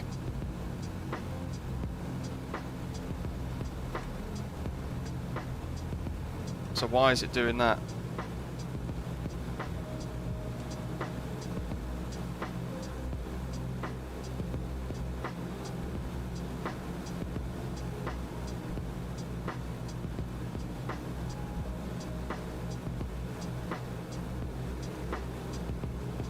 See, now we're climbing, look. So it seems to be the AFE's doing something weird. Because I'm having to force the RPM up to actually get us to climb again. But we've got the prop controls there are being controlled by the AFE still, because I've let go and it's changing itself. That doesn't make any sense, look. And then water pressure for 1 and 2 are on still.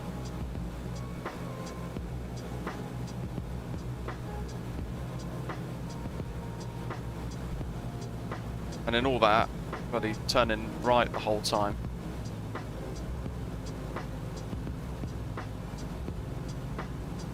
I think it's time to ditch the AFE.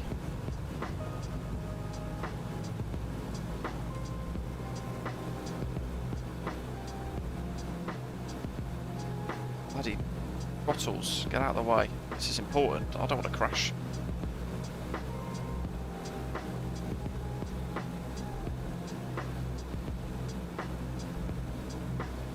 Yeah, 3 and 4 aren't changing, it's weird. Do I need to push it, guys? The feathering levers. Do I need to push it, or do I need to feather, pull it? That makes sense. So John's saying there. I mean, look at that now, we're kind of getting the performance we want. But, I mean, we've gained 2,000 feet, and then that's kind of it. That's where we're at. But how do I unfeather them? Because that's unfeather, isn't it?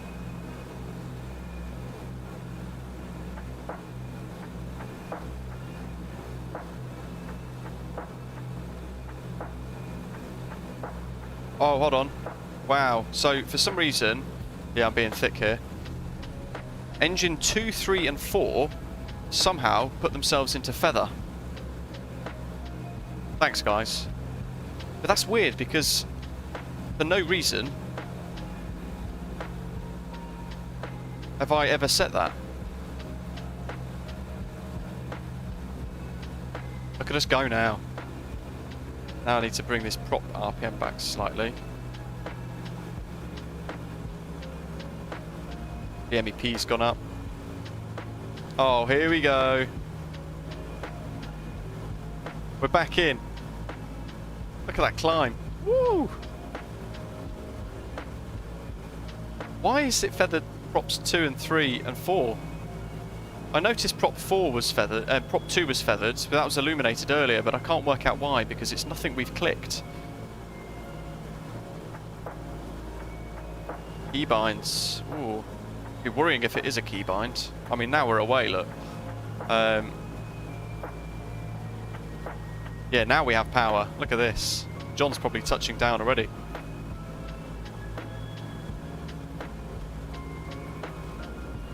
Oh, good grief. John's miles ahead. And my Volanta map is the most...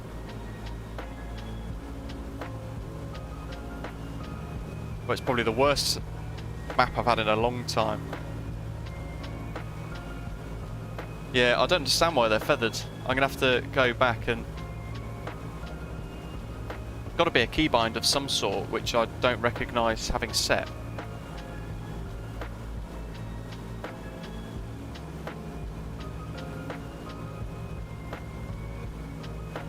Right, so... are we tracking any VORs now?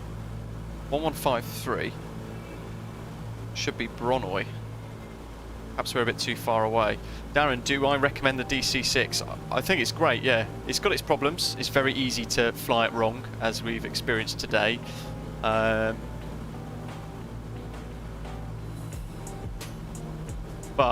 we're getting through it. I mean, look at that now. We've got so quick to cruise. Chris, DC-6, you know what? I will have to go back into this DC-6. Absolutely. Can't let it win, can we, guys? I mean, it's climbing perfectly now, look. So what we can do is we can go, we'll stick that on heading mode, we'll make sure that's centered. We can turn the gyro pilot on. Where's my little black ball? There it is.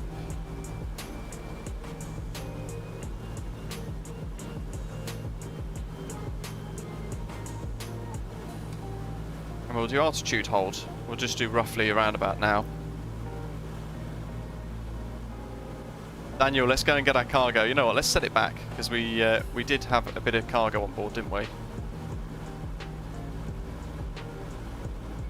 Good grief. That's the most stressed I've felt in a long time. Right, now we're going to have to catch John up. So, let's see, let's get the manifold pressure down to below 30. We want 3, 2, 1 and 4. We'll get them superchargers on now.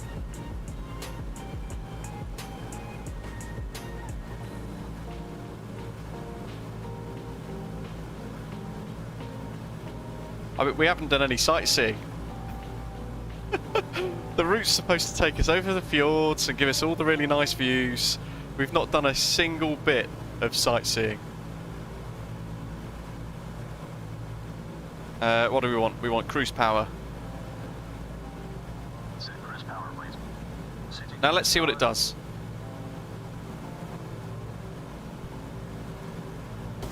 Jeez, and the rest.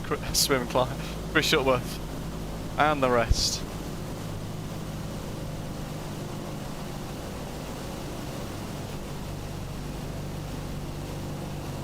Trying to work out where it's going to level off. John, are you there already? Cruise power is set. Cruise power can't be set. Weird. AFE's broken. Must be. Look at this.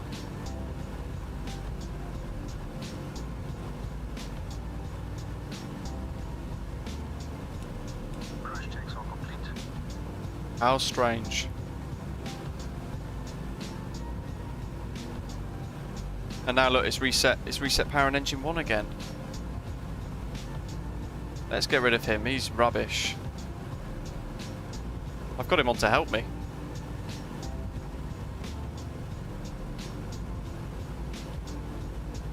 Now, what's going on with this RPM? Engine 1 RPM is high as well, so it's imbalanced my aeroplane.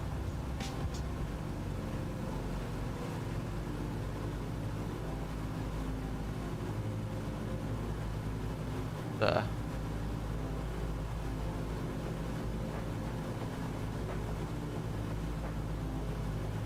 Oh god, just as I thought it was over.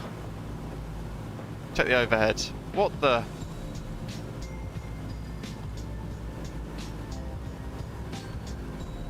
Is it auto feathered my props again?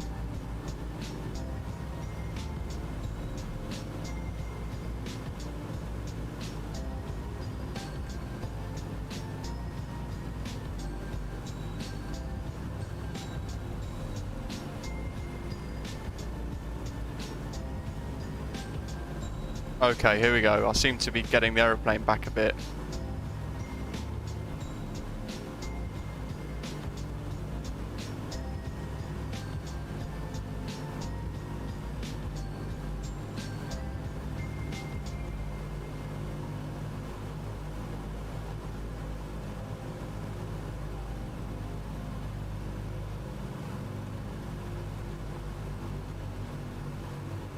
E-binds.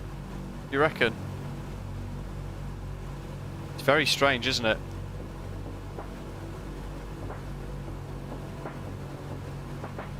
So McClymon, good to see you doing your PPL. I hope that you can make it all the way to CPL and someday fulfill your dream. Thank you very much. We are fighting the flight engineer a lot today. Let's try and bring this down to match. There we go. Oh, I need a gin. Matthew, thank you. Yeah, it's the flight engineer. I'm adamant. Let's try and resync this because I think he might have killed my nav as well somehow, not sure. Okay, now we're getting speed back and everything looks more stable. Carb heat wise, let's check these engine T's and P's. We probably need carb heat in engines 1, 2 and 4 ever so slightly. So down here, oh that's close, isn't it?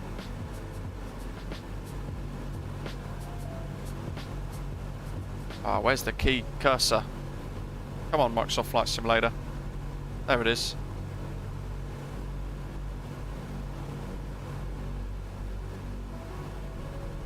As long as it's in the green, I'm happy. They're all green, they're matching. Engine temperatures, cylinder temperatures are green.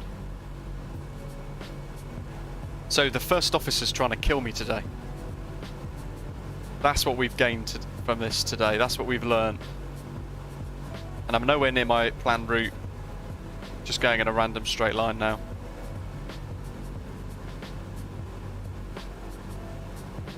Oh. Anyway. Got this slight bank to try and get back on the leg. And we got the engines working again. Now, this is a test. If I get back into drone cam, into the flight deck, and the feathers, or the props are feathered again, it must be something linked with the drone camera keybinds.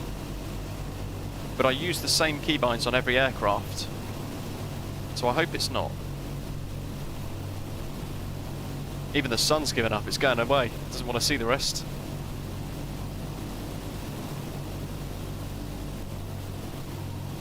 We're making progress now anyway.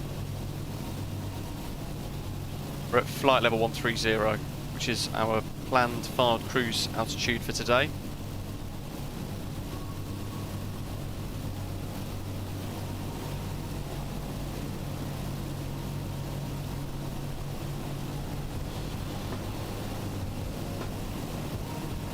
Let's do a quick sit rep. No, so it's not those as keybinds. What else could it be?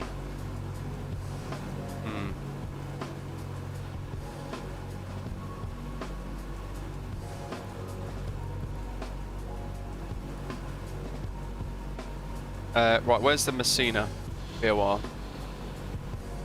Have we still got that in range? We do.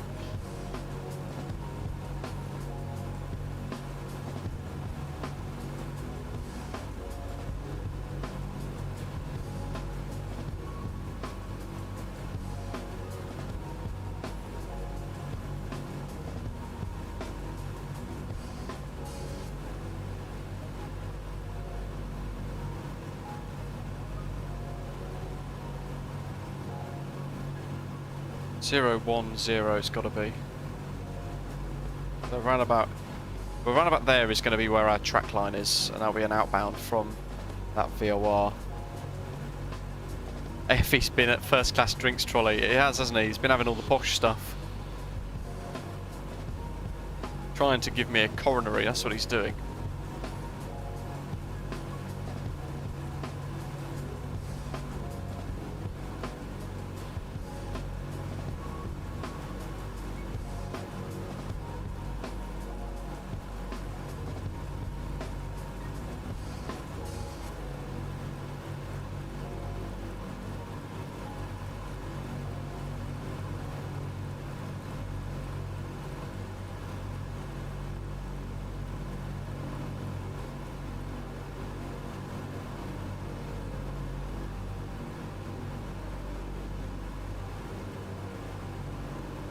Hmm.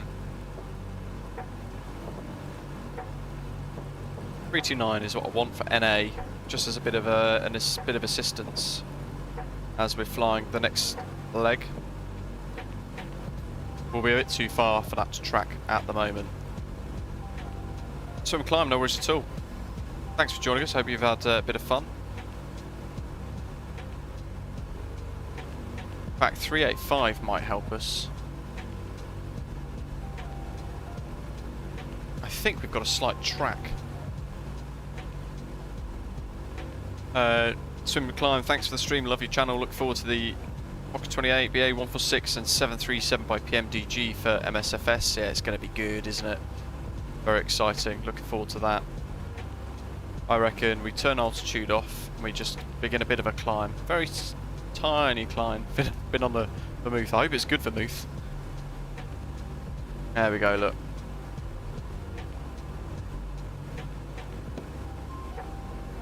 We'll wait till that tickles 130. And then... Twink.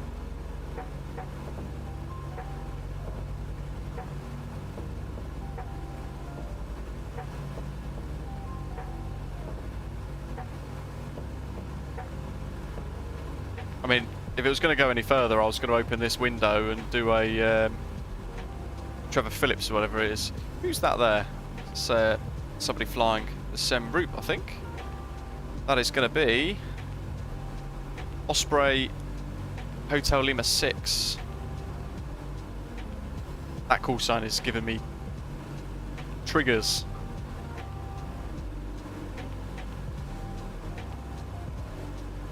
And John's doing a hold over here somewhere in his DC-6. He's that confident. He's flying a circle over ENVA, I think. So that could be John. And then we could have an A320 above us up here somewhere. I don't know. How stressful. And it likes flight level 129er obviously as well for some reason. It won't do 13,000, but you know what? That'll do. John will see me coming through the haze. What makes it worse is the METAR into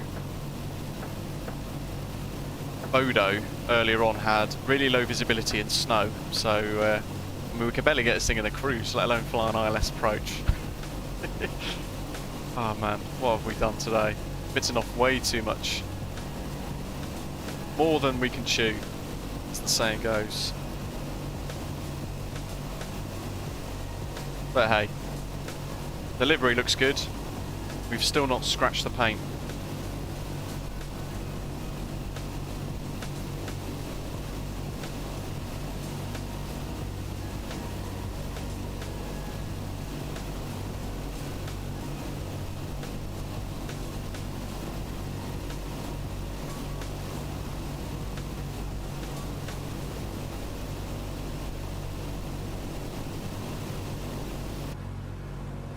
We're very nearly going to have to turn right.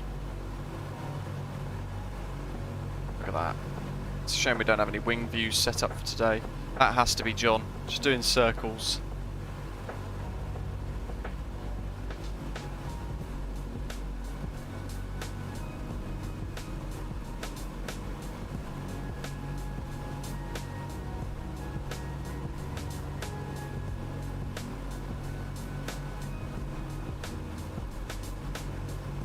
Ay, ay, ay, ay, ay. Right.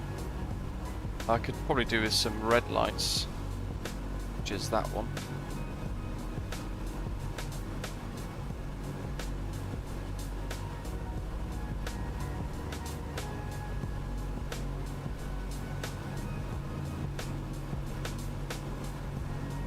Check them again, the cursed prop feathers.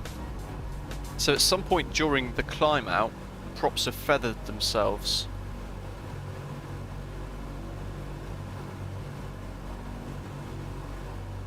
Green, green, green, green.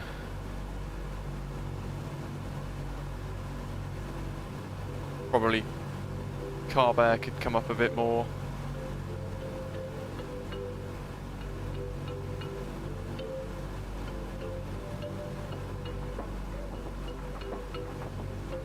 Just to match engine 1. There you go, look, they're all a bit more centralised. They're green. All pressure's fine. Fuel pressure's good. And my stress levels have come down. God, my Volanta map. It's never looked so bad.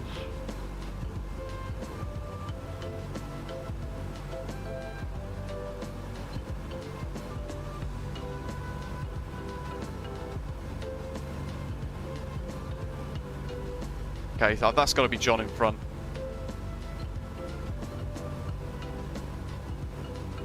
Cursor, where has it gone? There we go. So we want 010.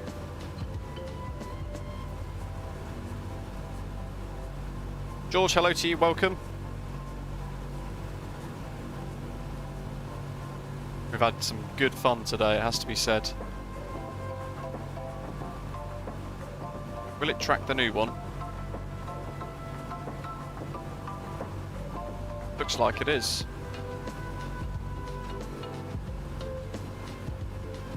So let's put it back on. Brilliant.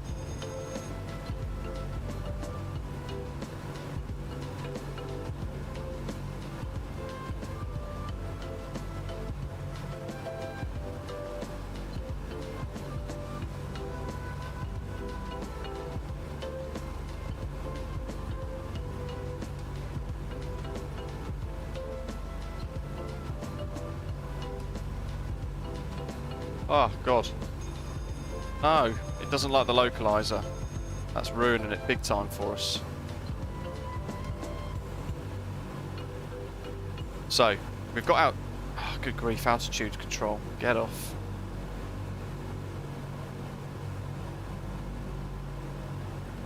Now we're in cloud, so we're going to have to trust the instruments.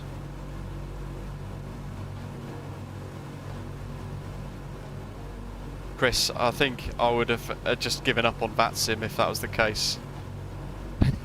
It'd have been a nightmare, wouldn't it? Could you imagine? Okay, anyway, we're level at 13,000-ish. We'll see what the gyro pilot wants to do. It'll probably want to go down another 1,000 feet again, or 100 feet. John's behind us, look left, so that must be an A320 in front. I will look left in a second, once I've levelled off.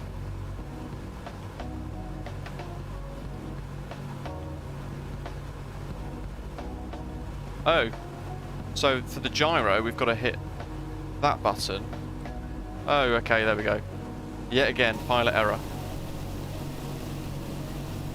Where's my nav lights?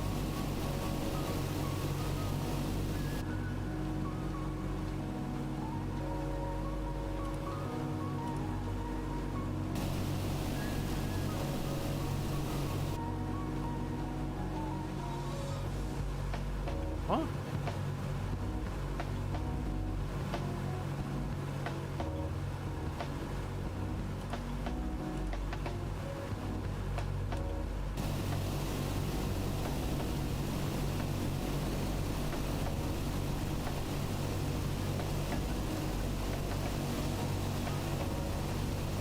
Yeah, I'll just be going VFR, Reese.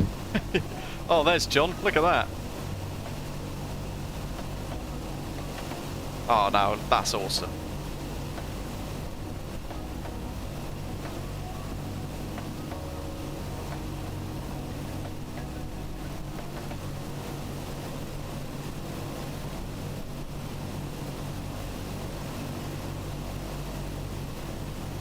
Weirdly enough,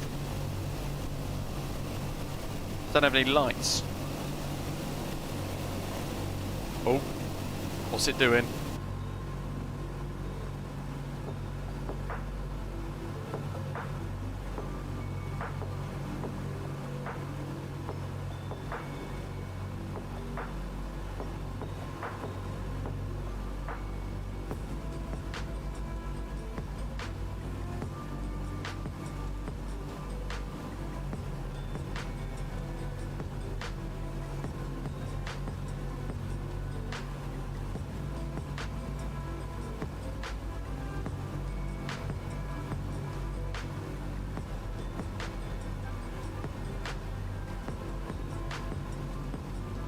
Where are my strobes?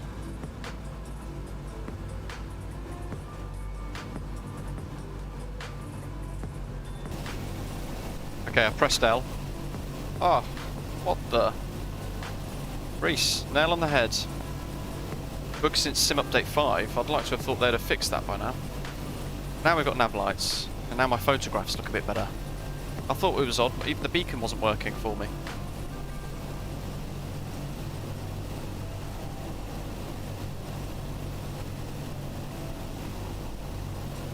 There must be something in the background of this that's causing a few problems with within the way the sim's working or whatever else it might be.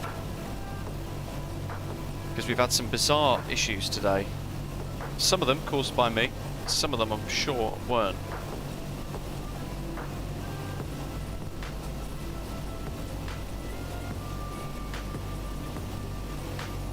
Now where did John go?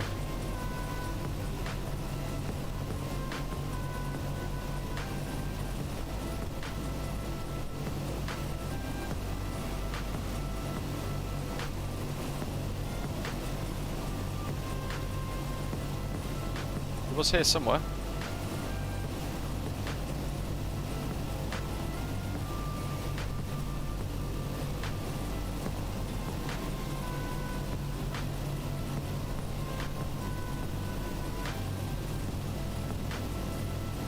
I'll see him.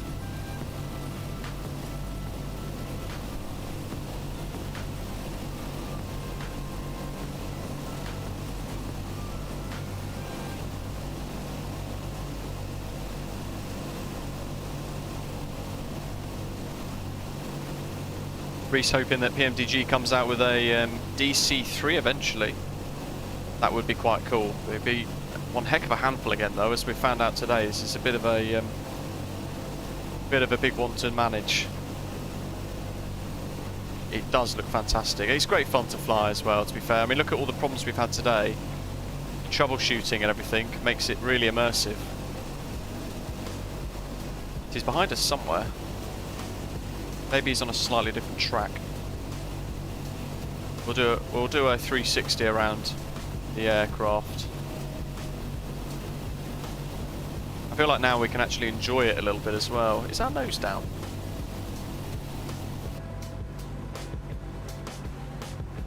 Oh, it is slightly down. That's fine. As long as we're not descending anymore. Don't want that again. Ah, yay. I think it's the first time flying at night in the DC-6 as well.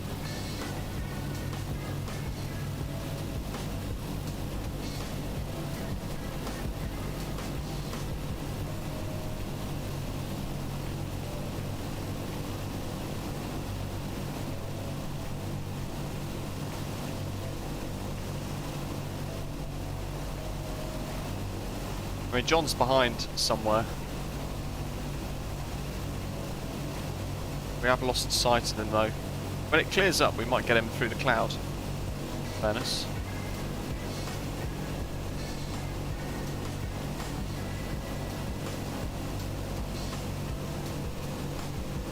The livery's really shining through now. It looks great, I think, in this light conditions. And we've got the passenger variant as well for the DC6B. Look at that.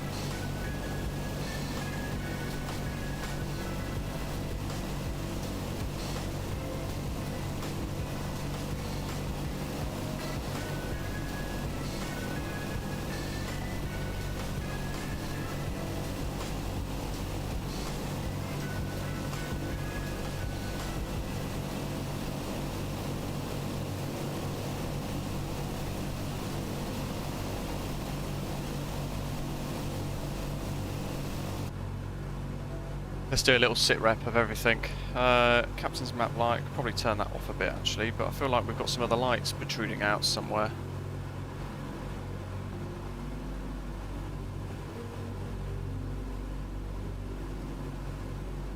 There we go, we can go to red floodlights now, and instrument panel.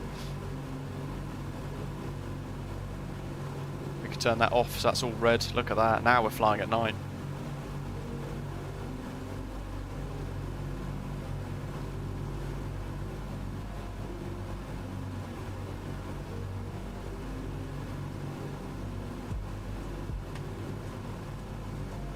What have we got? Superchargers are on high as well, so don't let me forget, I do need to drop those back down.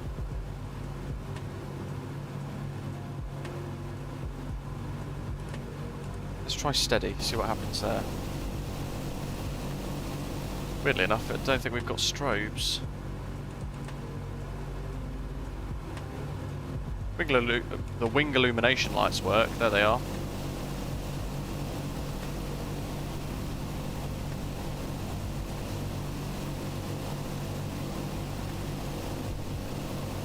What do you guys think of the livery then, if you're seeing this for the first time?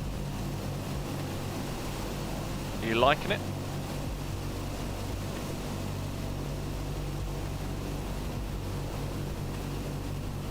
Submarine mode active.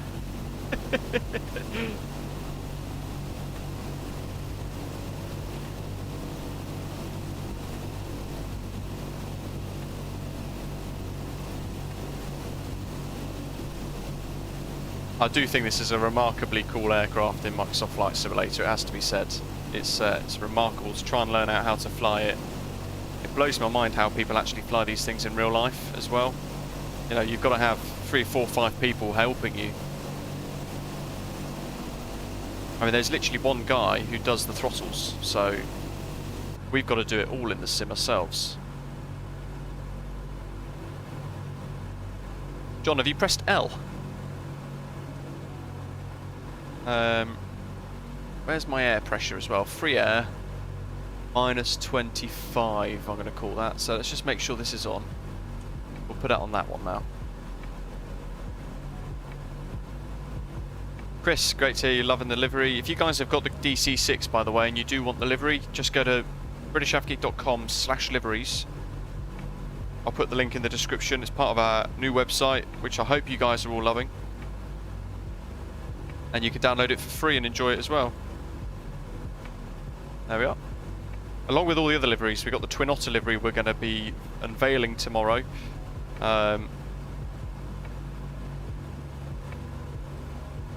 Where's the...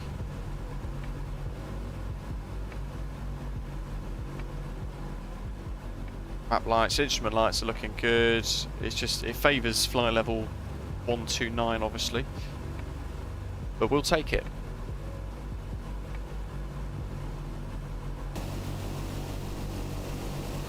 Right, let's see if we can see John's lights behind now. There he is. Fantastic. Off in the distance. Alpha, hello.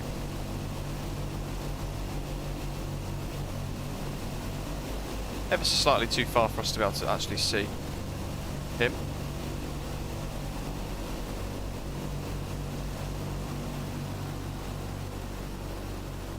Look at that, the reflections of the light against the metal panel.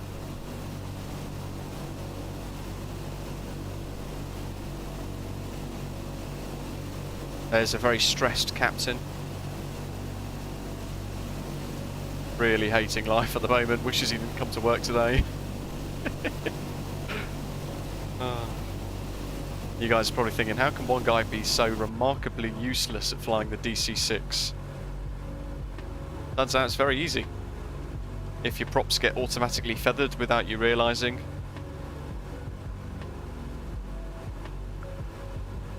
Okay, what's next for us? We're on our way to Norway, Bravo November November, 1153. Then we're going to want Stocker 1120, so let's get that tuned in the box.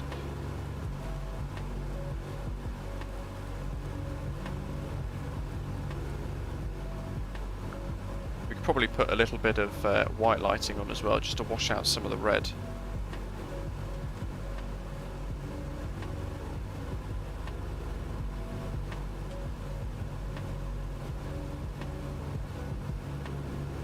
Like so.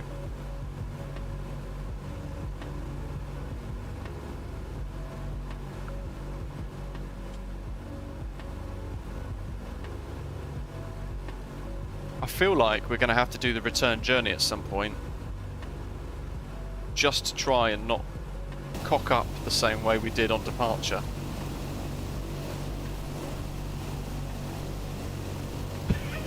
Yeah, you're probably right. He's probably cursing at his screen now if he's watching silently in the background. Too much of that Airbus life. Turn that wing illumination light off as well before Robber Randazza has a heart attack. There they go. And John off in the background. Where's his nav lights? There they are. Ever so slightly in the sunset. Just below the belly now. We've got the Bodo freeware scenery for MSFS as well, which we're going to be making use of when we get there. If we get there. Still remains to be seen. Let's face it, who knows?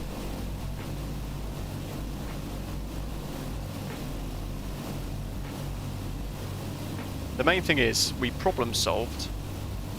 We worked out what was wrong, thanks to you guys in the live chat. And because of that, we're able to climb away from the terrain and continue our journey. Pretending like nothing at all ever happened.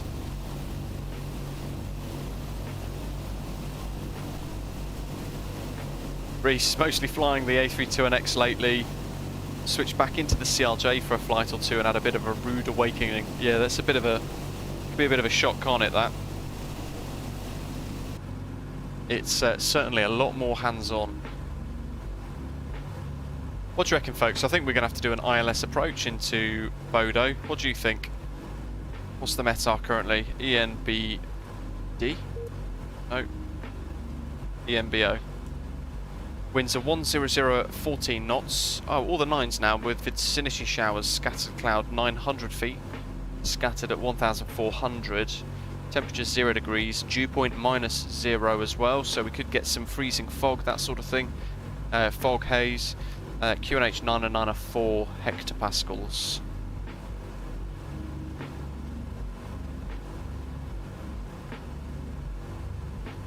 Alpha, what happened? So the AFE, this guy, the co-pilot that's supposed to help us throughout different phases, decided at some point, and we still won't understand why, probably we'll ever understand why, it feathered props 2, 3 and 4. And when we unfeathered prop 2, I didn't realise prop 3 and 4 were also feathered, so we ended up ever so slowly descending towards the terrain below.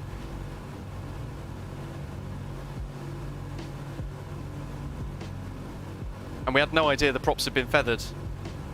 Because A, I didn't bother looking up properly like this, and I probably did it a couple of times, but I was looking and not seeing maybe. Reese, still loving the CRJ? Yeah, it's one of my favourite in MSFS still. Yeah, the PMDG 737 should be coming soon, hopefully. They've released some really good images recently as well, teasing progress so far, and their latest update suggested that whatever the big blocker was preventing any further progress into beta for the 737 now been fixed. It's now been solved, and they can start progressing into the beta testing. Very exciting. 252 knots apparently, 11 minutes, 44 miles to BDO. BNN, sorry. We can, now we're nice and settled, we can have a little look at Navigraph. And we can clear some of these Oslo charts, unpin them. We didn't do that one in the end. We did that omnidirectional, it's probably a good job as well. So these are some RNAV arrivals, which of course we're not going to really be doing. But of note, there was Strommen NDB of 345 there.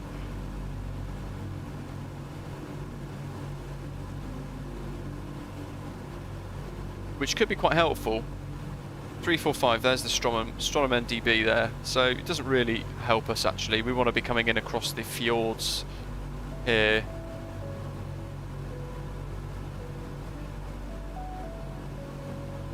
Although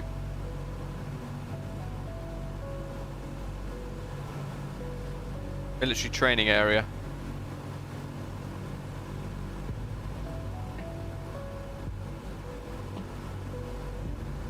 Lower limit, flight level 150. Oh, that's okay, because we're below that. Happy days. So we're avoiding that. What's this one? Military training area. Low level, so we're outside the low level flying zone as well. So we're going to head out to Stocker, STO VOR, and that frequency is 1120. We're going to fly outbound of that towards Bodo. We can track their VOR 11755, and it's pretty much going to give us this straight line on this Mike 609 airway, straight up towards Bodo, like so. Military training area. Flight level low, lower limit 195, that's fine. And there's a danger zone there from MSL to flight level 300, which we want to avoid. Cool. Right, anyway. Whatever we're going to do, we're going to work towards trying to establish effectively on this VOR, on this ILS approach. We might as well try and do an ILS, we'll just see what happens. Whether we use the gyro pilot or I fly it in manually, I've not quite yet decided. I might just fly it in manually.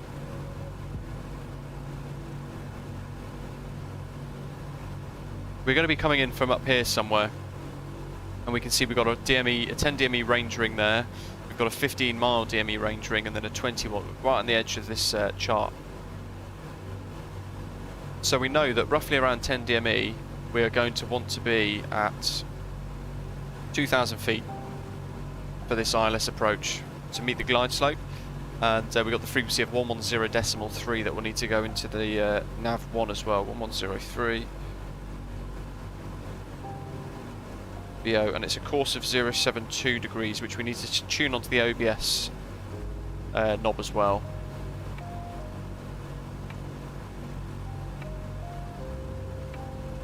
So yeah, there we go.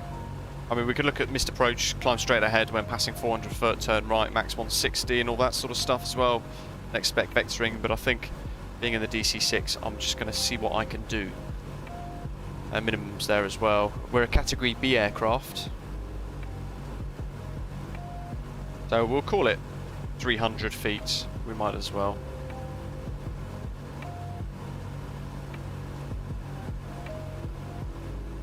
Alpha, we're just about in the air still, yes. Still enjoying some fjords down below.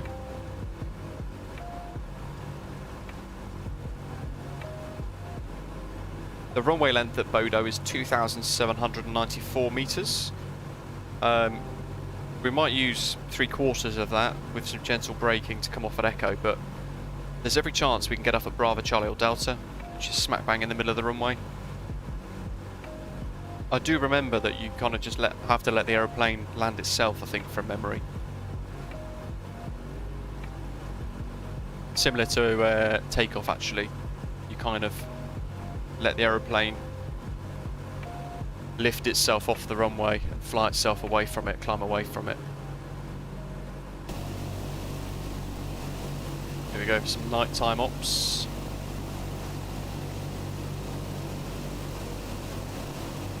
There's John's nav lights behind, just behind the tail there. We want to bring this up a little bit as well. We want to bring a bit of a faster spin on the drone camera, I reckon.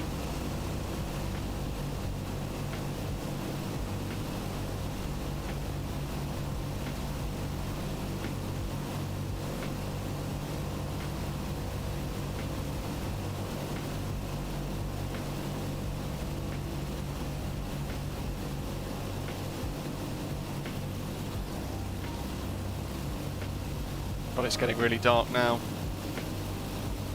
I mean, we're going to the very north of Norway anyway, and in the winter, quite often doesn't get a lot of daylight. So, certainly an interesting part of the world to go and explore, especially in the DC6. It's almost like we're trying to make it really difficult for ourselves today.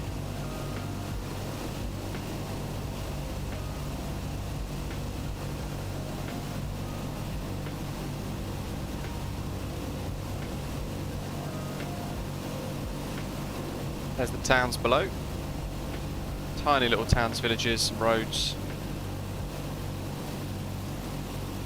Shouldn't be too long until we get some sort of indication requiring a turn. We've got 17.5 nautical miles, 4 minutes to the next VOR.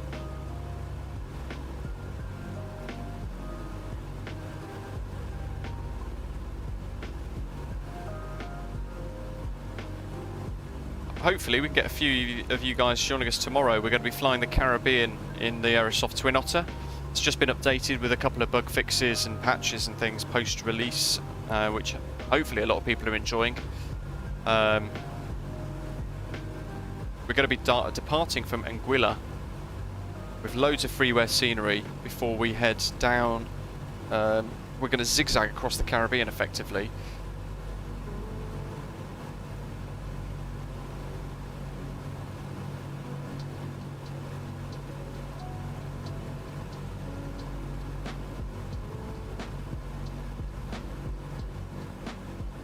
We're going to depart Anguilla. We're going to head over to St. Martin with the, is it Hippo Sim St. Martin scenery with all the people on the beach,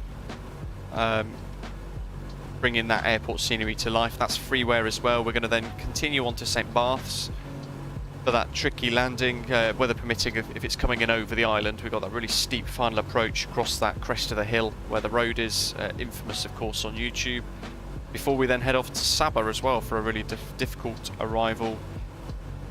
We're going to try and land and vacate at Sabah, a little bit of a group flight on VATSIM. We're then going to fly onwards to St. Eustatius, a little Netherlands-owned island in the Caribbean. Again, a really tiny island, small runway, small airfield, making it quite tricky. Then hopping over towards St. Kitts, and then our final destination of Montserrat, which is a cliff top landing at Tango Romeo Papa Golf, so that's going to be quite cool.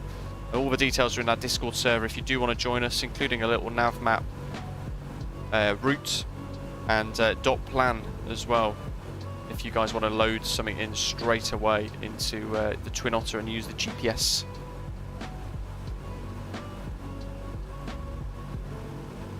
Yeah, when can we expect a transatlantic flight in the DC-6? Never. Especially if we had the issues that we've encountered today.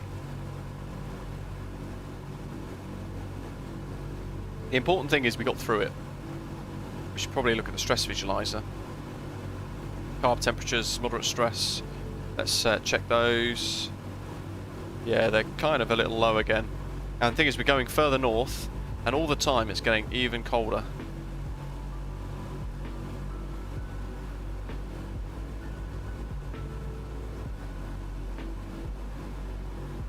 Where is it?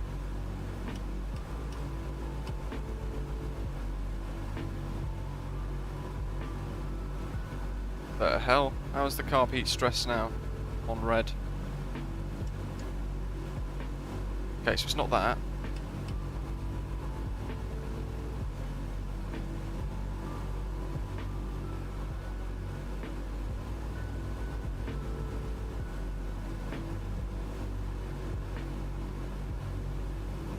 That's yellow. Let's see what happens if I drop that down. That's still like that. Fully hot.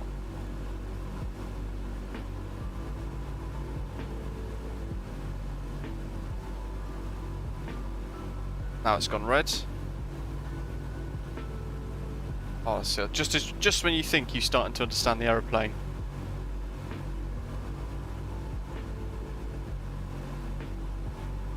It's going to be like one notch, isn't it?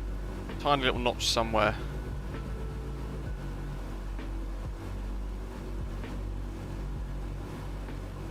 I don't know. You know what? If it's yellow, I'm having it. That's fine. I'm going to stick with it. Oh man, what's next for us? Okay, we've got 1 minute to the next VOR.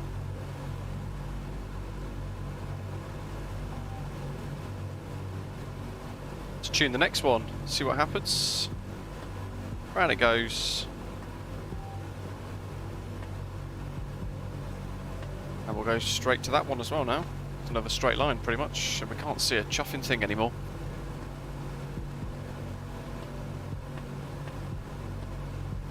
So my intention is going to be to use the artificial flight engineer, even though we know we can't trust him anymore, to do the descent checks in range before landing checks, and then all the after landing and parking checks as well at Bodo. Now the question is, do you guys want me to leave it at night time? We fly along like this, or do you want us to see everything with the time wound back a little bit more?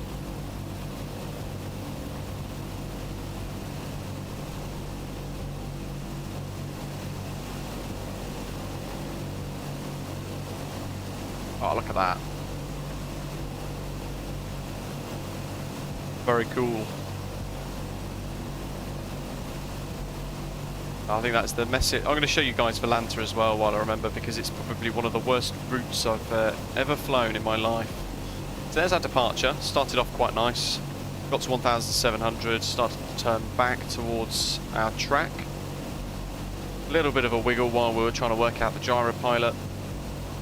Everything seemed to be okay, but we were losing altitude all the time, climbing and dropping, and we got to here, and we still encountered a load of problems, so we ended up just flying the aeroplane, ditching the navigation, just trying to keep her in the air. So the route ended up going all over the place, and at some point here, the feathers, the props 2 and 3 are feathered themselves. And then we've got it all fired up, back working again. We've managed to get back towards our track line now, and look at that. We're back on track, flying quite nicely along this prescribed route. And we're just here now at Brønnøysund. John's behind us. And there's Bodo further up.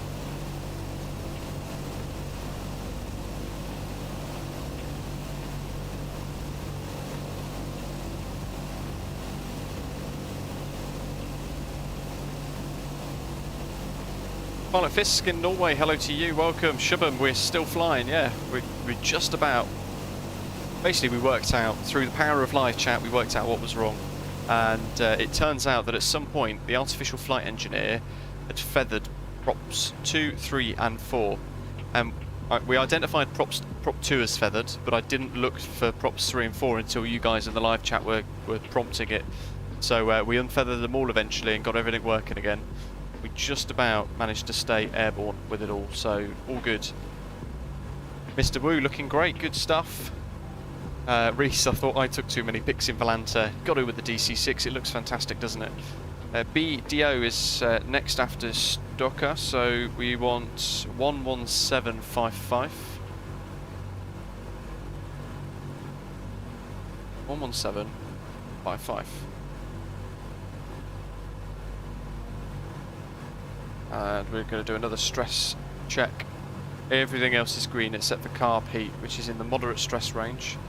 Shubham, feathered basically means that the propellers had angled themselves so that they weren't generating any lift, basically. So some of the smaller aircraft, and these ones as well, if the engine fails in flight, with the prop unfeathered, it means that the face of the propeller is into wind, and it acts as like a little bit of a drag generator, so it can help slow the aircraft down, but it actually causes you to descend a little bit quicker than you'd like as well. So you want to feather the propeller so it's like a knife blade through the wind, and what that does is it reduces the prop drag, and in turn it means that we can have a slightly longer range and a bit of a better performance in the case of an engine failure. That's what that is. And for some reason, with the engines on, the AFE had feathered those propellers without me knowing or realising for quite some time, and it put us into a slow descent. So it meant that we were trying to climb out still. We're trying to get to our cruise altitude, but yeah, we couldn't, because we only had one engine generating a significant amount of lift. Engine 1. It was doing the lion's share of the work.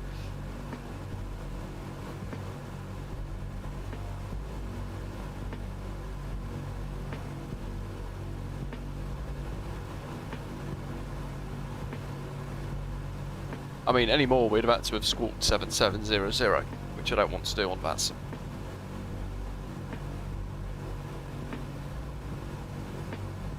Everything's looking stable now though, that's the good thing.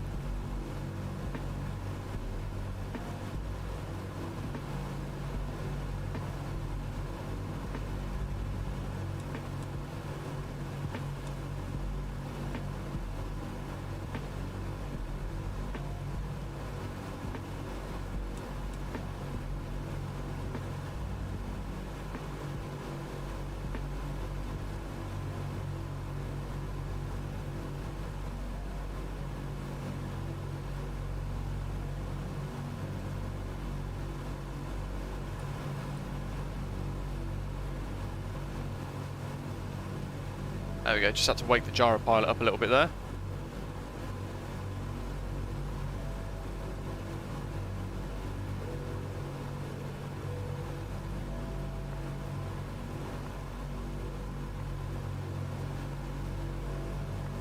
What do you reckon, folks? Daylight / sunset for arrival into Bodo, or should we leave it at night? I'm erring on the side of winding the time back a little bit.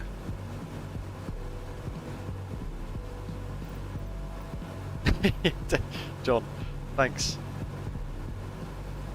I mean, look at that, we could wind back here to about this sort of time. And we can see again through the clouds.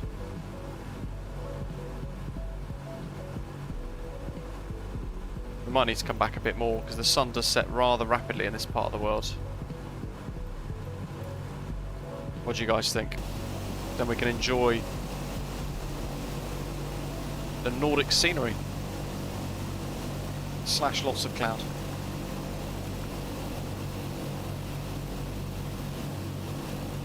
There we go, look at that.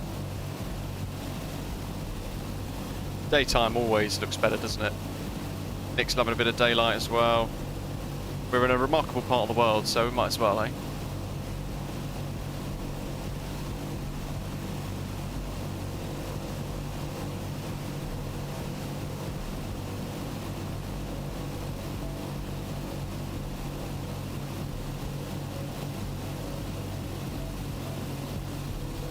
Not long now until we're almost at top of descent, to be fair, as well.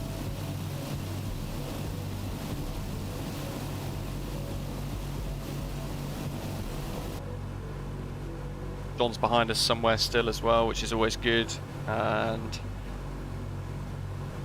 let's see here.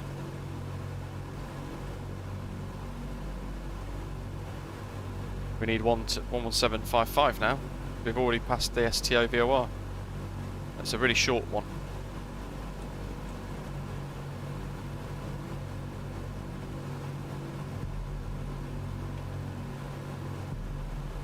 John's gone back to 1400. Roger. I'll do 1430. Yeah, to be fair, it does look good in the daylight. We've got to be able to see what's going on around us, right? I think in an aircraft like this, it's always nice to fly at daylight hours anyway. The beauty of the sim is we can wind the time back There's John behind, nav lights.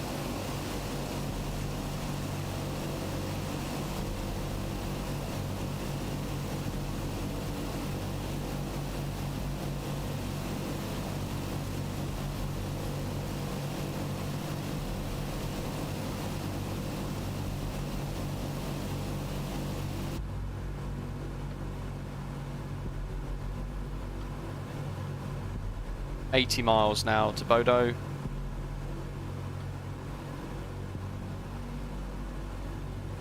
So we need to think about descending.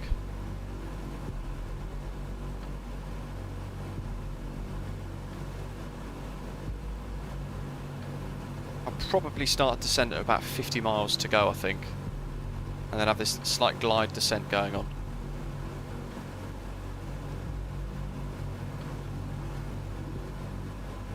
If you do want to join us tomorrow as well, we're going to be on the VATSIM network with the Twin Otter. And you can download the Twin Otter livery for MSFS via our website as well. Oh, it's raining. Rain on the windshield. It did say vicinity showers on the METAR.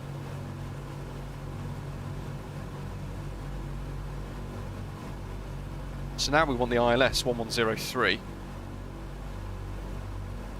110.3.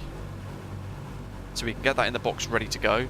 What else could be useful here? We've got 11755, which is the Bodo NDB, that's tuned as well. Might put that into nav 2 as well. 11755. Because once we lose nav 1, there we go, VOR 2. So we can actually track the ILS and the VOR together at the same time. The ILS is going to be the singular arrow. I don't think there's any other NDBs or anything for us. So yeah, looking at that, it's looking good.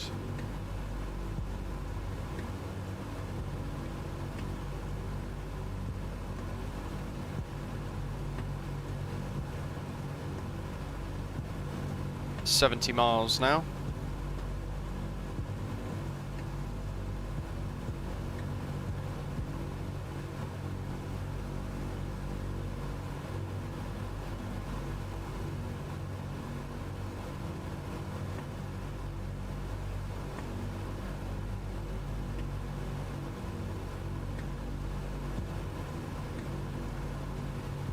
I'm trying to remember how to get this thing on the ground.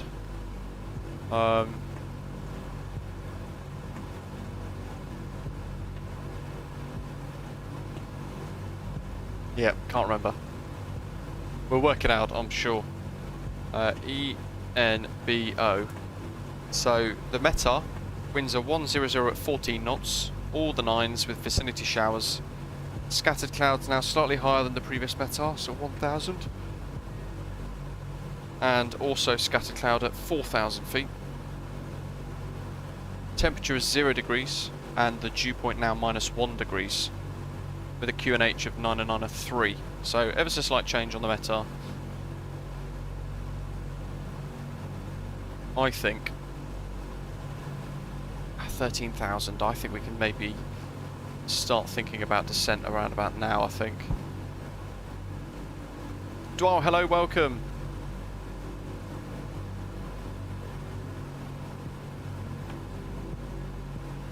I feel like I've forgotten something. Now there's a plaque up here, isn't there, as well? If I can get to it. There we go. Landing. What's that gross weight?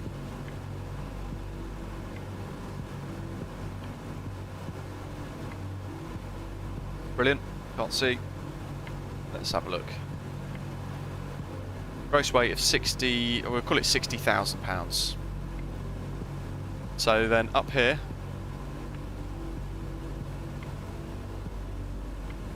gross weight is 70,000, approach speed of 125, oh, the pen's run out of ink, 125, there's all the panic writing I've been doing today. VREF of 95, could probably take another 5 knots off, but Jakob, hello to you, welcome. And that's a full flap approach. We'll do that. We could do a zero flap approach, but I don't want to risk it. Let's work through a descent now, shall we? So, AFE. God, let's hope this doesn't put the nose into the ground. 26 inches, please. Setting 26 inches.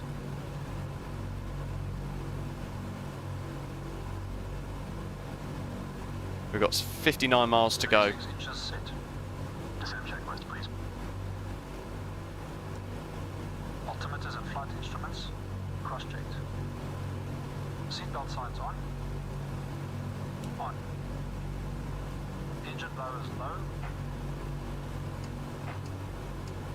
Low. There goes the superchargers. Descent checks are complete. And now he's applying a thrust back for descent.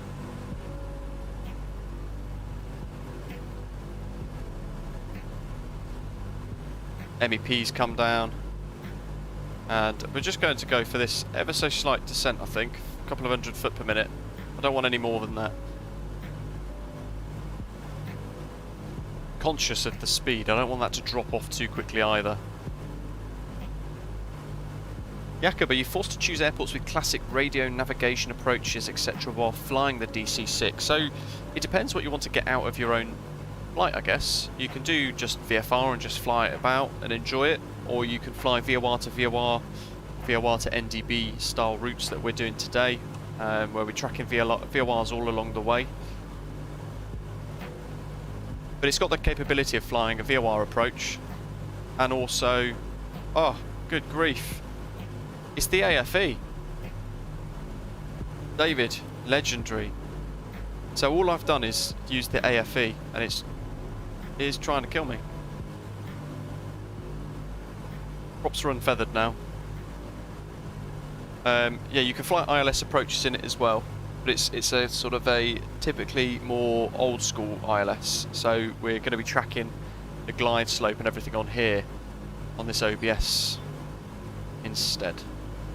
14 minutes. And we just work this gradual downhill sort of descent. We're literally doing 500 foot per minute, and that's fine. But look how quickly the sun's going down again. Awesome part of the world to go and explore in the sim, especially in a remarkable aircraft like this. But you do end up finding that your head is in the flight deck a lot more than you would probably like when you're choosing a scenic route. It's quite a handful. Wow, look at that.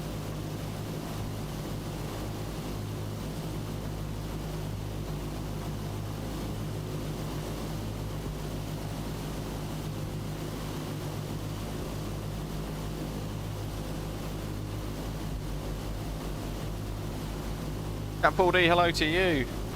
Reese, I think I've said good grief probably about 100 times today. I knew it was going to be difficult. I knew it was going to be a hard stream. I didn't think it'd be making me want gin at 1 o'clock in the afternoon, 2 o'clock in the afternoon.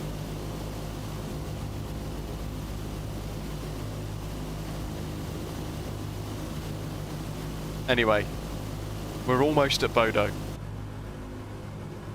Jakob, so, well no, it's not like an auto land. You can tune the ILS in nav 1 here, 1103, so we've got the ILS set there. And then you would tune the ILS course for the runway, which is 072 degrees. Is it 072? Let me just double check. Yeah, 072 for runway 07.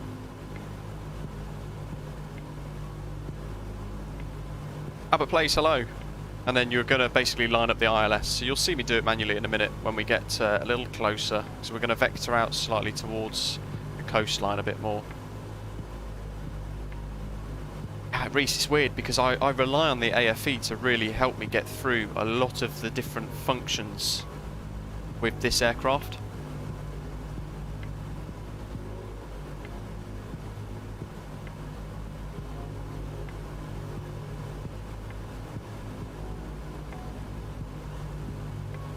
I might set the local QNH now, 90903.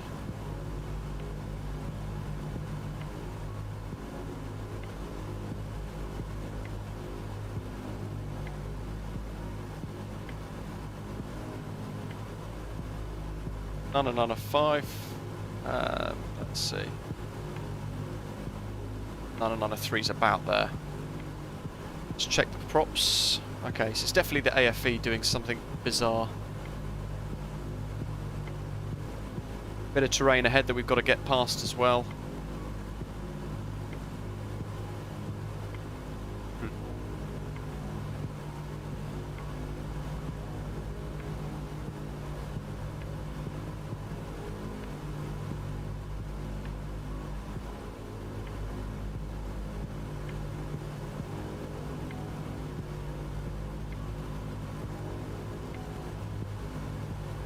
Just dropping that rate of descent off a little there. I'm conscious the speed's coming down.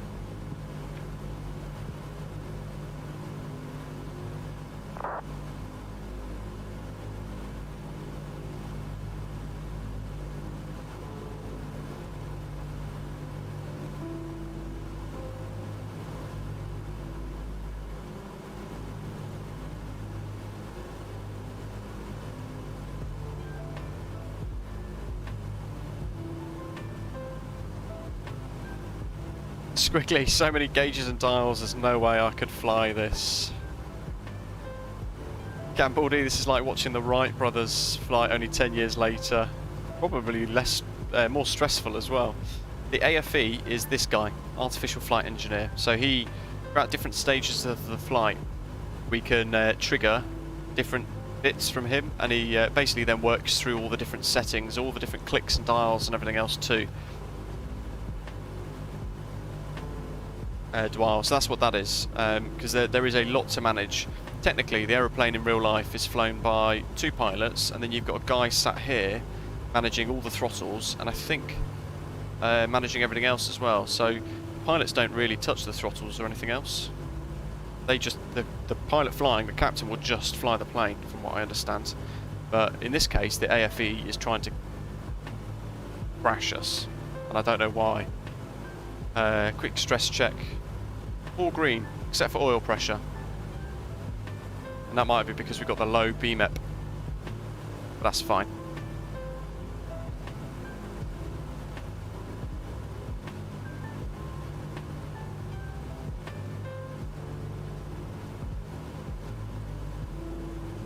I had a real mild panic then where I saw that all of those were 0. Then I remembered their alternates and the mains are below. God, that'd be the next thing, wouldn't it?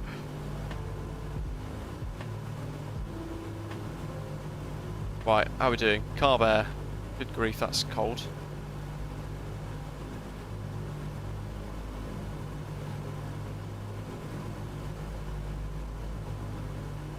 And look, the AFE. I want hot carb heat. And he's gone, no. Cold for you. Oh well. Let's continue to work our descent now. So glide. Let's get the gyro wheel, just 2 notches. We'll just see what it does. But 500 to 1,000 foot per minute is what we want. We're 30 miles out now. Bodo traffic Osprey 165 is a Douglas DC6, flight level 100, descending for 3,000, intending for the ILS runway 07 approach. It'll be a direct to the glide slope. Bodo traffic.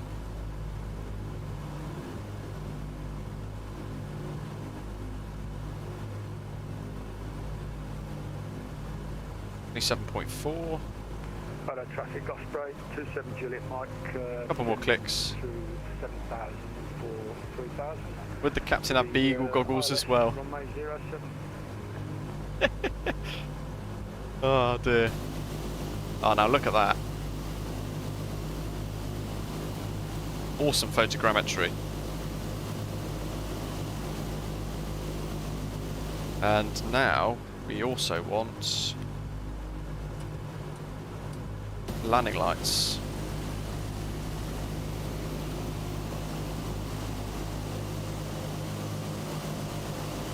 We've almost made it. We've just got to get it down on the ground safely. There's, I think, John over there.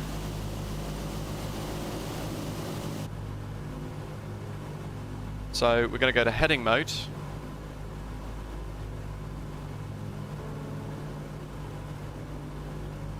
Where are we now? 03. We're about there, aren't we?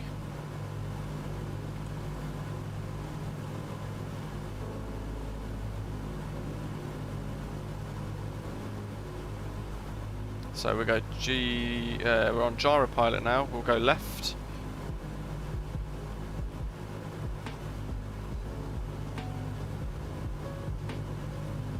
Gradual left turn. Now we're talking. I feel like we're settling into this now.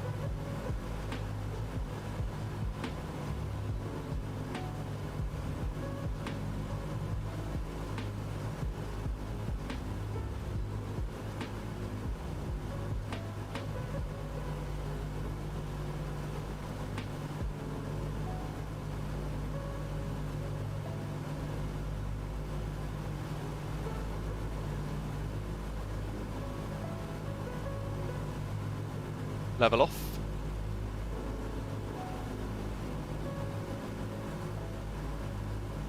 What do we want? We want 072 on the course for the ILS approach. And it's runway 07, but actually the winds are 100 at 14 knots, so we've got a decent little crosswind for us to go and play with as well on the approach.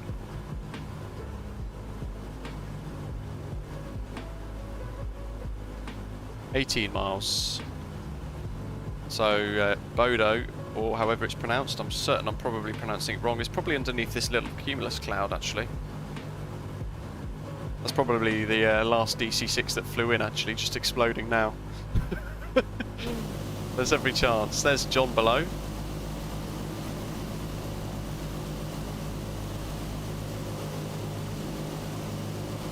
Oh, look at that. That is remarkably cool.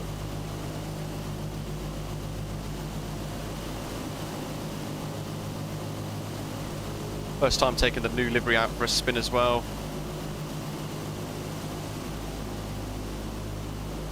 Happily, we've not yet scratched the paint.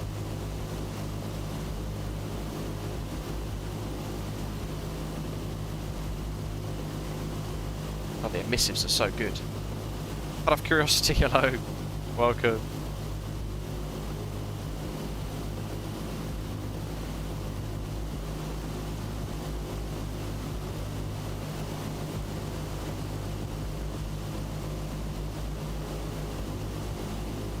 I wonder if Flight Recorder works with this. What do you guys reckon? Bodo.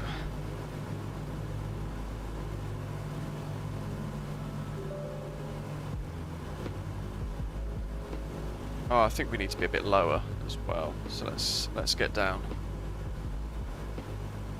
into some clouds. Jeez, that looks ominous.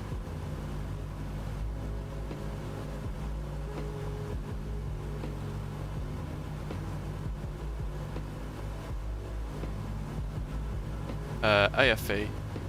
Cooling turbine. Normal. Fuel booster pumps.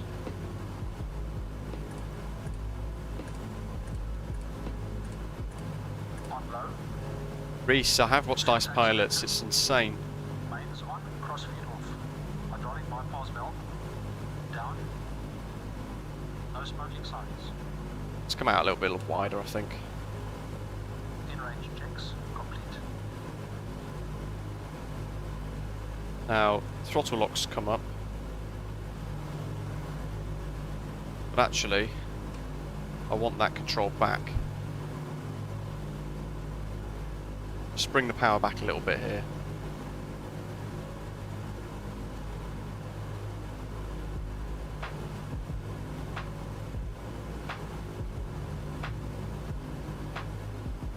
Oh no, just another DC-6. Didn't quite make it in. T's green, pressure's good. They could be a bit hotter.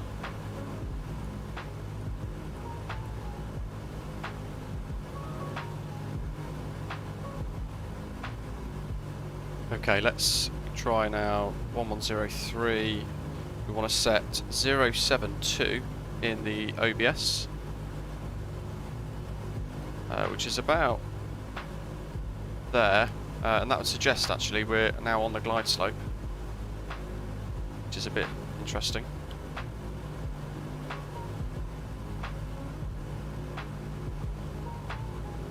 So we'll keep a sweeping left turn.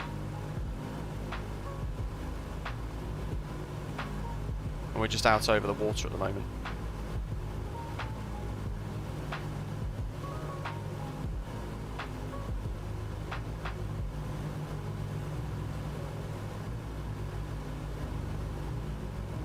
Let's do a max bank.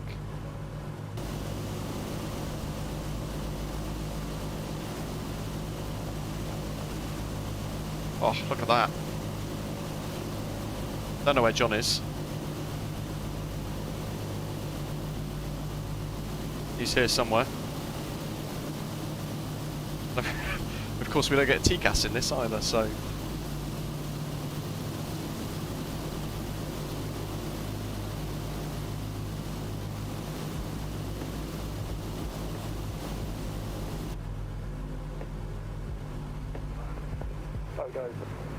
Bodo, traffic Osprey 27 Juliet Mike is 6 mile final. Wow, he still beat me to it.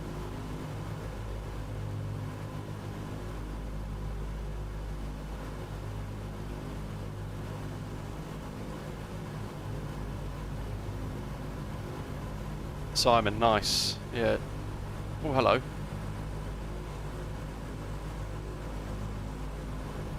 Oh, I thought left engine was failing then.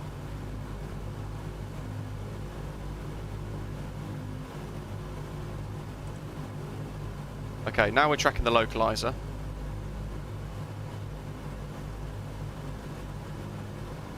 Flaps 20. Setting flaps 20.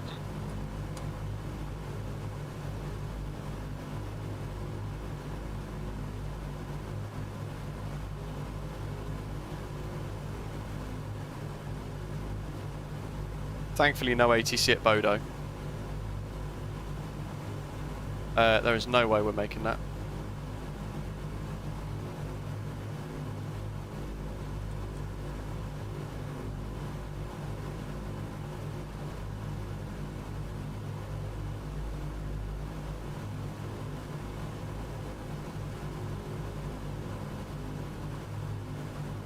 Bodo traffic Osprey 165 is 10 miles for a left-hand orbit to the east, direction west. Weather check. Oh my good grief.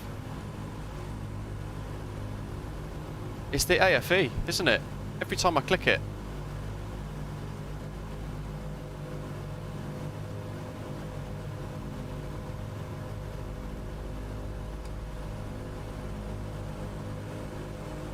Let's hold at 2,000 now, shall we? Or thereabouts.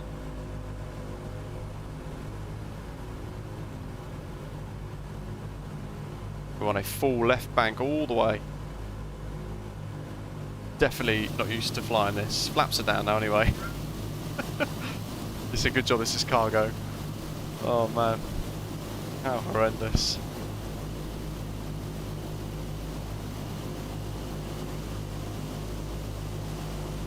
Oh well, hopefully you're enjoying it. Click like if you've not done so already.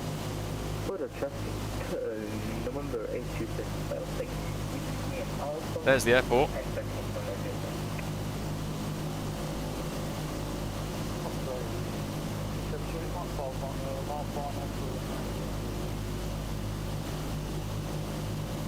Right.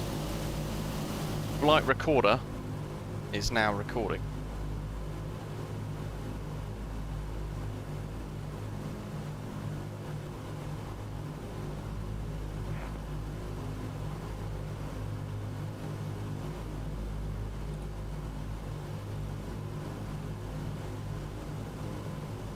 Set.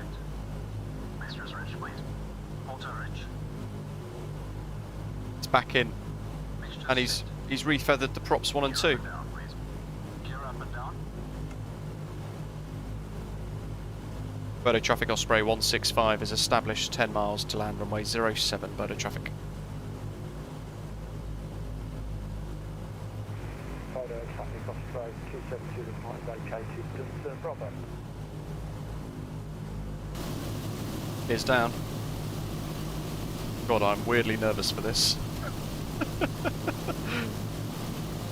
Could it have gone any worse today? It could do. Still could, couldn't it? About that traffic coming to Charlie. ADI is off. Landing lights. Speed good, extending lights. Lights extended and on. Carbine. Carbine cold, set cold. One white. Checks complete. So I think I might fly this in ourselves. How are we doing on flaps?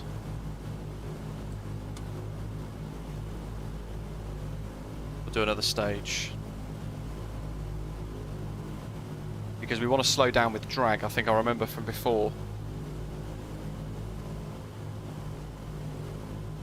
And actually you kind of got to fly in below the glide slope. Because it likes a low and shallow approach. I think I remember somebody telling me once.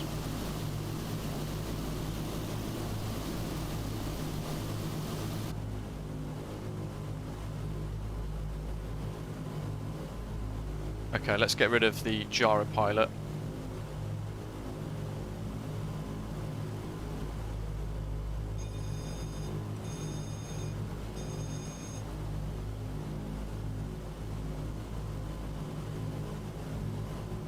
And I think, no, had it in my head then these unfeathered props, but actually it's just the crosswind that we're fighting with now as well. Okay, so there's the OBS, there's the glide slope, that's basically the ILS approach visualised on that needle right there. Weirdly, I am having to really fight this to the right, and I don't know why.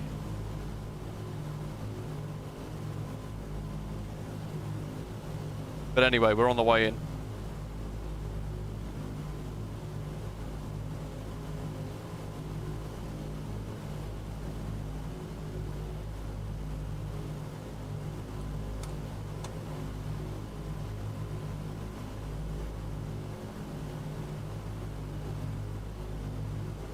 I think, did somebody say you wanted 100 MEP? Oh my good grief. That's a really violent power change.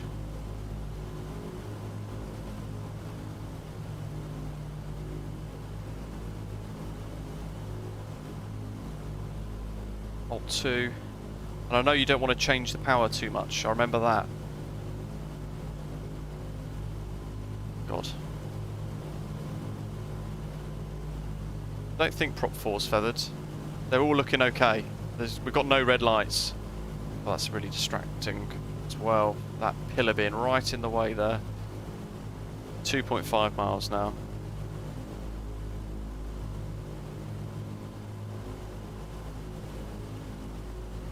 So you can see how we kind of tried to fly the ILS, but now I'm intentionally losing the glide slope. I want to come in slow and a low, basically. 100 BMEP. Okay, well I fear that's probably as close as I can set.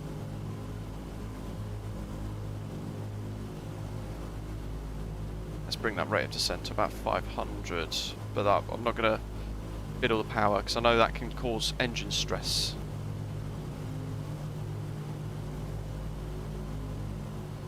I feel like I'm sort of, oops, that's a terrible view. Of all the views to go to before touchdown, wow. Okay, well we can see the runway, I can control the rate of descent here, and to be fair, probably letting it settle like this. Ah, there we go, David, thank you. BMEP 60 to 140 for finals, so we're in that range.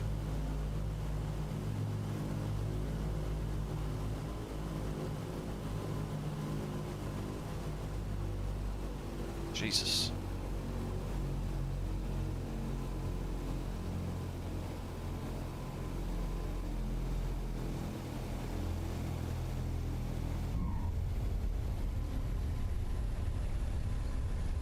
Uh-oh, it's icy.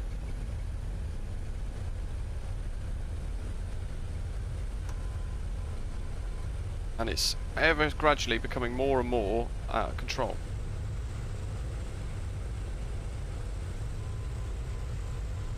Okay, you'd never land on that runway in real life.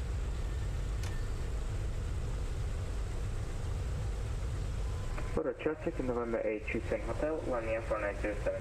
Bizarre.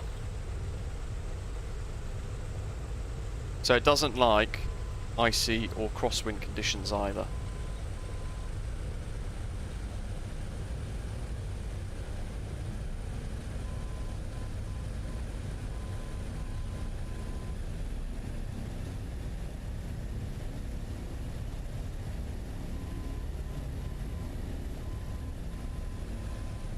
I really struggled to keep that on the runway then, I have to say.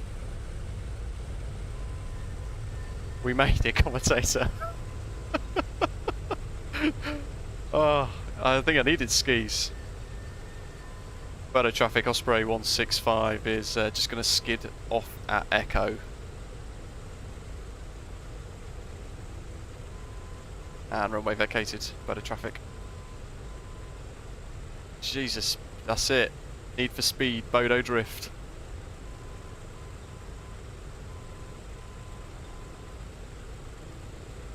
Bodo traffic, November 827 Hotel, taking runway 07 for departure.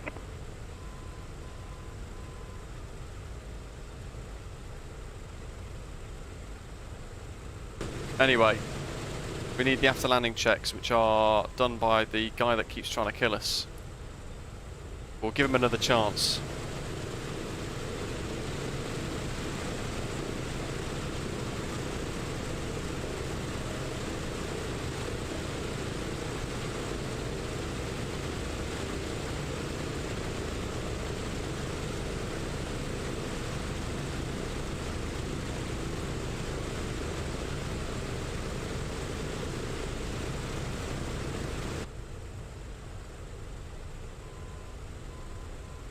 Oh, I think I've definitely earned a drink.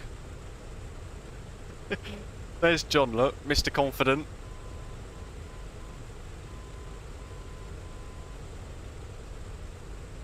I can see Mr. Confident in his DC-6 parked up nicely. Wiglar, hello, thanks. Yeah, I'm having trouble turning it off though. After all this. Brilliant. Stand 16 for us, I think. Why not? Any more, I think something horribly will go wrong. I daren't tempt any more fate. And then if you want, we can do flight recorder, but I do want to get a screenshot of the other guys parked around us as well. Of course, just in the distance we can see a Osprey A320 as well, our new channel livery, painted by Tapsy, which is also available to download. You'll be pleased to know I've got it on flight recorder. So, do we want to replay? Look at that.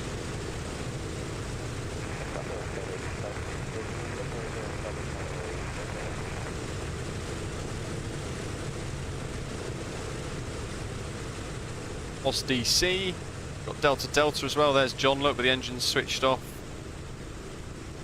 And then we've got the new A320 livery for Osprey Airways as well, which you can also download. There we are.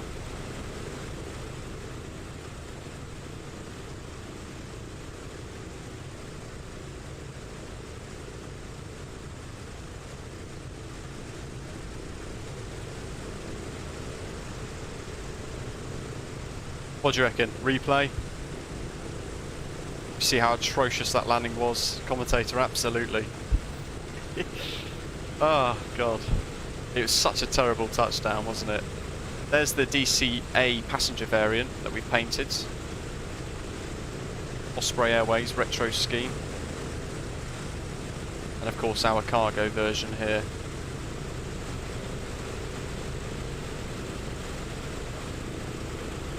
The only thing is, with flight recorder, we don't have, I don't think, any way, unless we go in like this.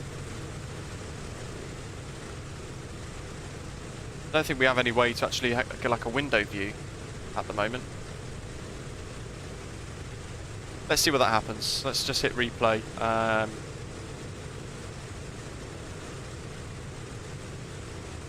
There we go. And we're already outside the aeroplane. Yeah. I reckon we could do a wing view, can't we? There goes the gear anyway. This is just the aircraft now catching up with flight recorder.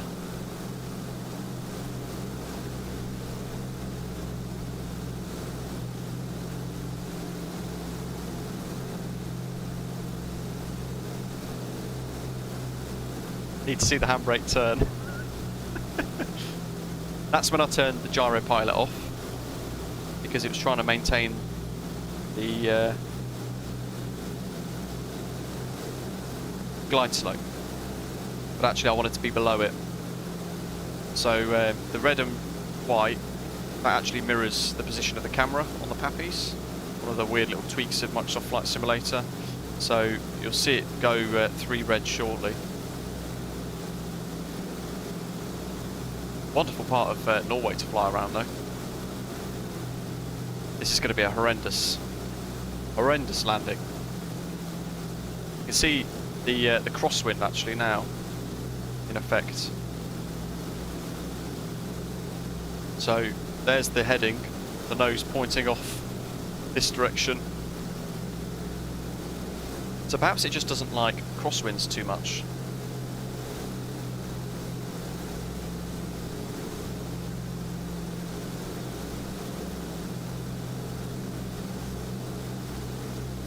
John, weird. Maybe check out on Linker. I wonder if I idled the throttle too early as well. God, the crosswind is pretty good actually, pretty severe for this.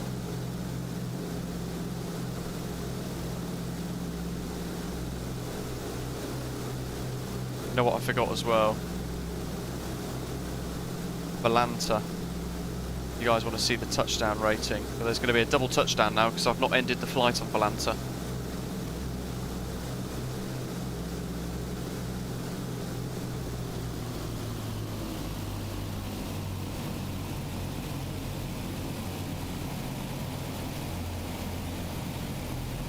I remembered not to flare because I think that's a thing. There we go, all 3 down together and then Tokyo drift time. There's the centre line, look at that.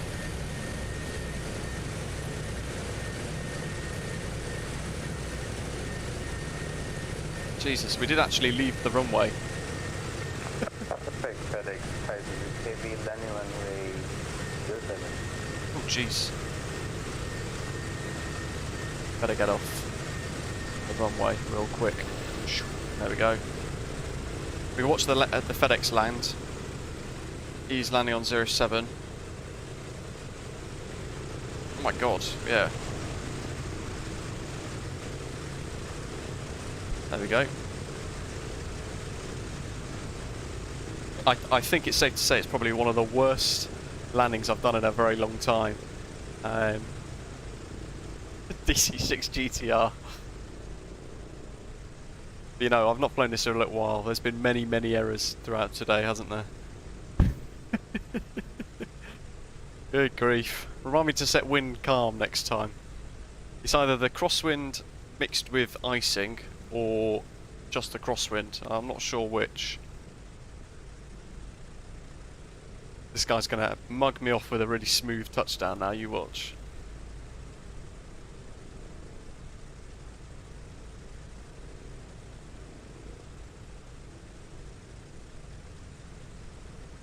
Proper Ryanair'd it. Oh. There we go.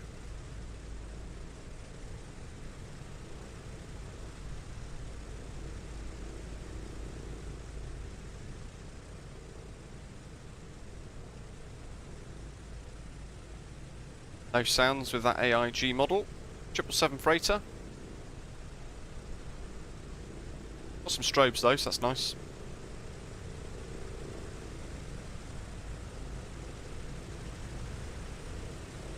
Right, there we go guys. You can use the AFE to then shut down all the engines and get the cargo doors and everything back open as well.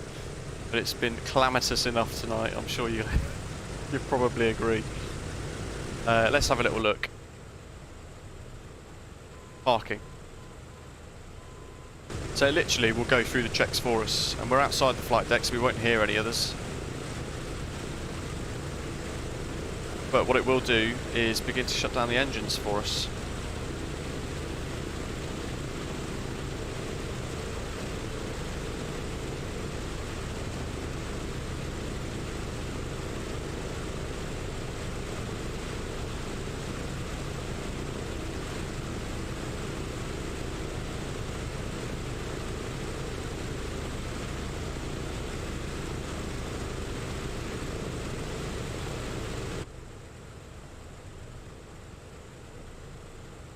he says.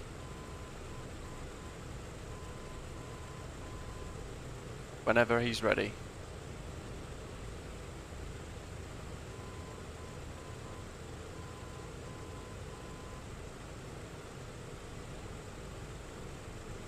You could just do mixtures off. They're off, that's all off.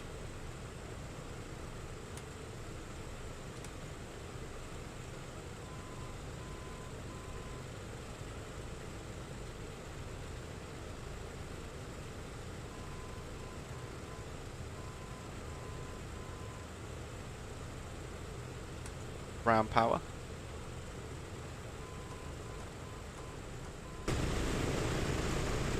There we go. Because John seems to have the same problem actually, but yeah, there we go. Looking good. And of course then we can go to the AFE ramp manager. We can add chocks. And then we can open the cargo doors and all the holds and things. What else we got? Front cabin exit with stairs too. David, we should do some velocity tests on stream. If you're on Unicom all the way, it doesn't really make any difference. That's a great shout actually. Not everybody's on velocity though. But yeah, we could get a couple of us together, couldn't we, and have a little look at that. The livery looks remarkably cool in this weather conditions, it has to be said. There we go, guys. Hope you've enjoyed it. Thanks to John and whoever it was that flew along with us as well in the A320, checking out the new channel liveries, of course, and the FedEx flight behind as well. I think they've joined us too. On Volanta, if I review the flight, you'll be able to see amongst the chaos of the route and the double holds, which almost look inappropriate. Our touchdown rating was minus 89 foot per minute at 0.95 G, so that's actually pretty good. I'm quite happy with that. The other one's minus 90 foot per minute. What does the statistics say? There we go, 89. Happy days.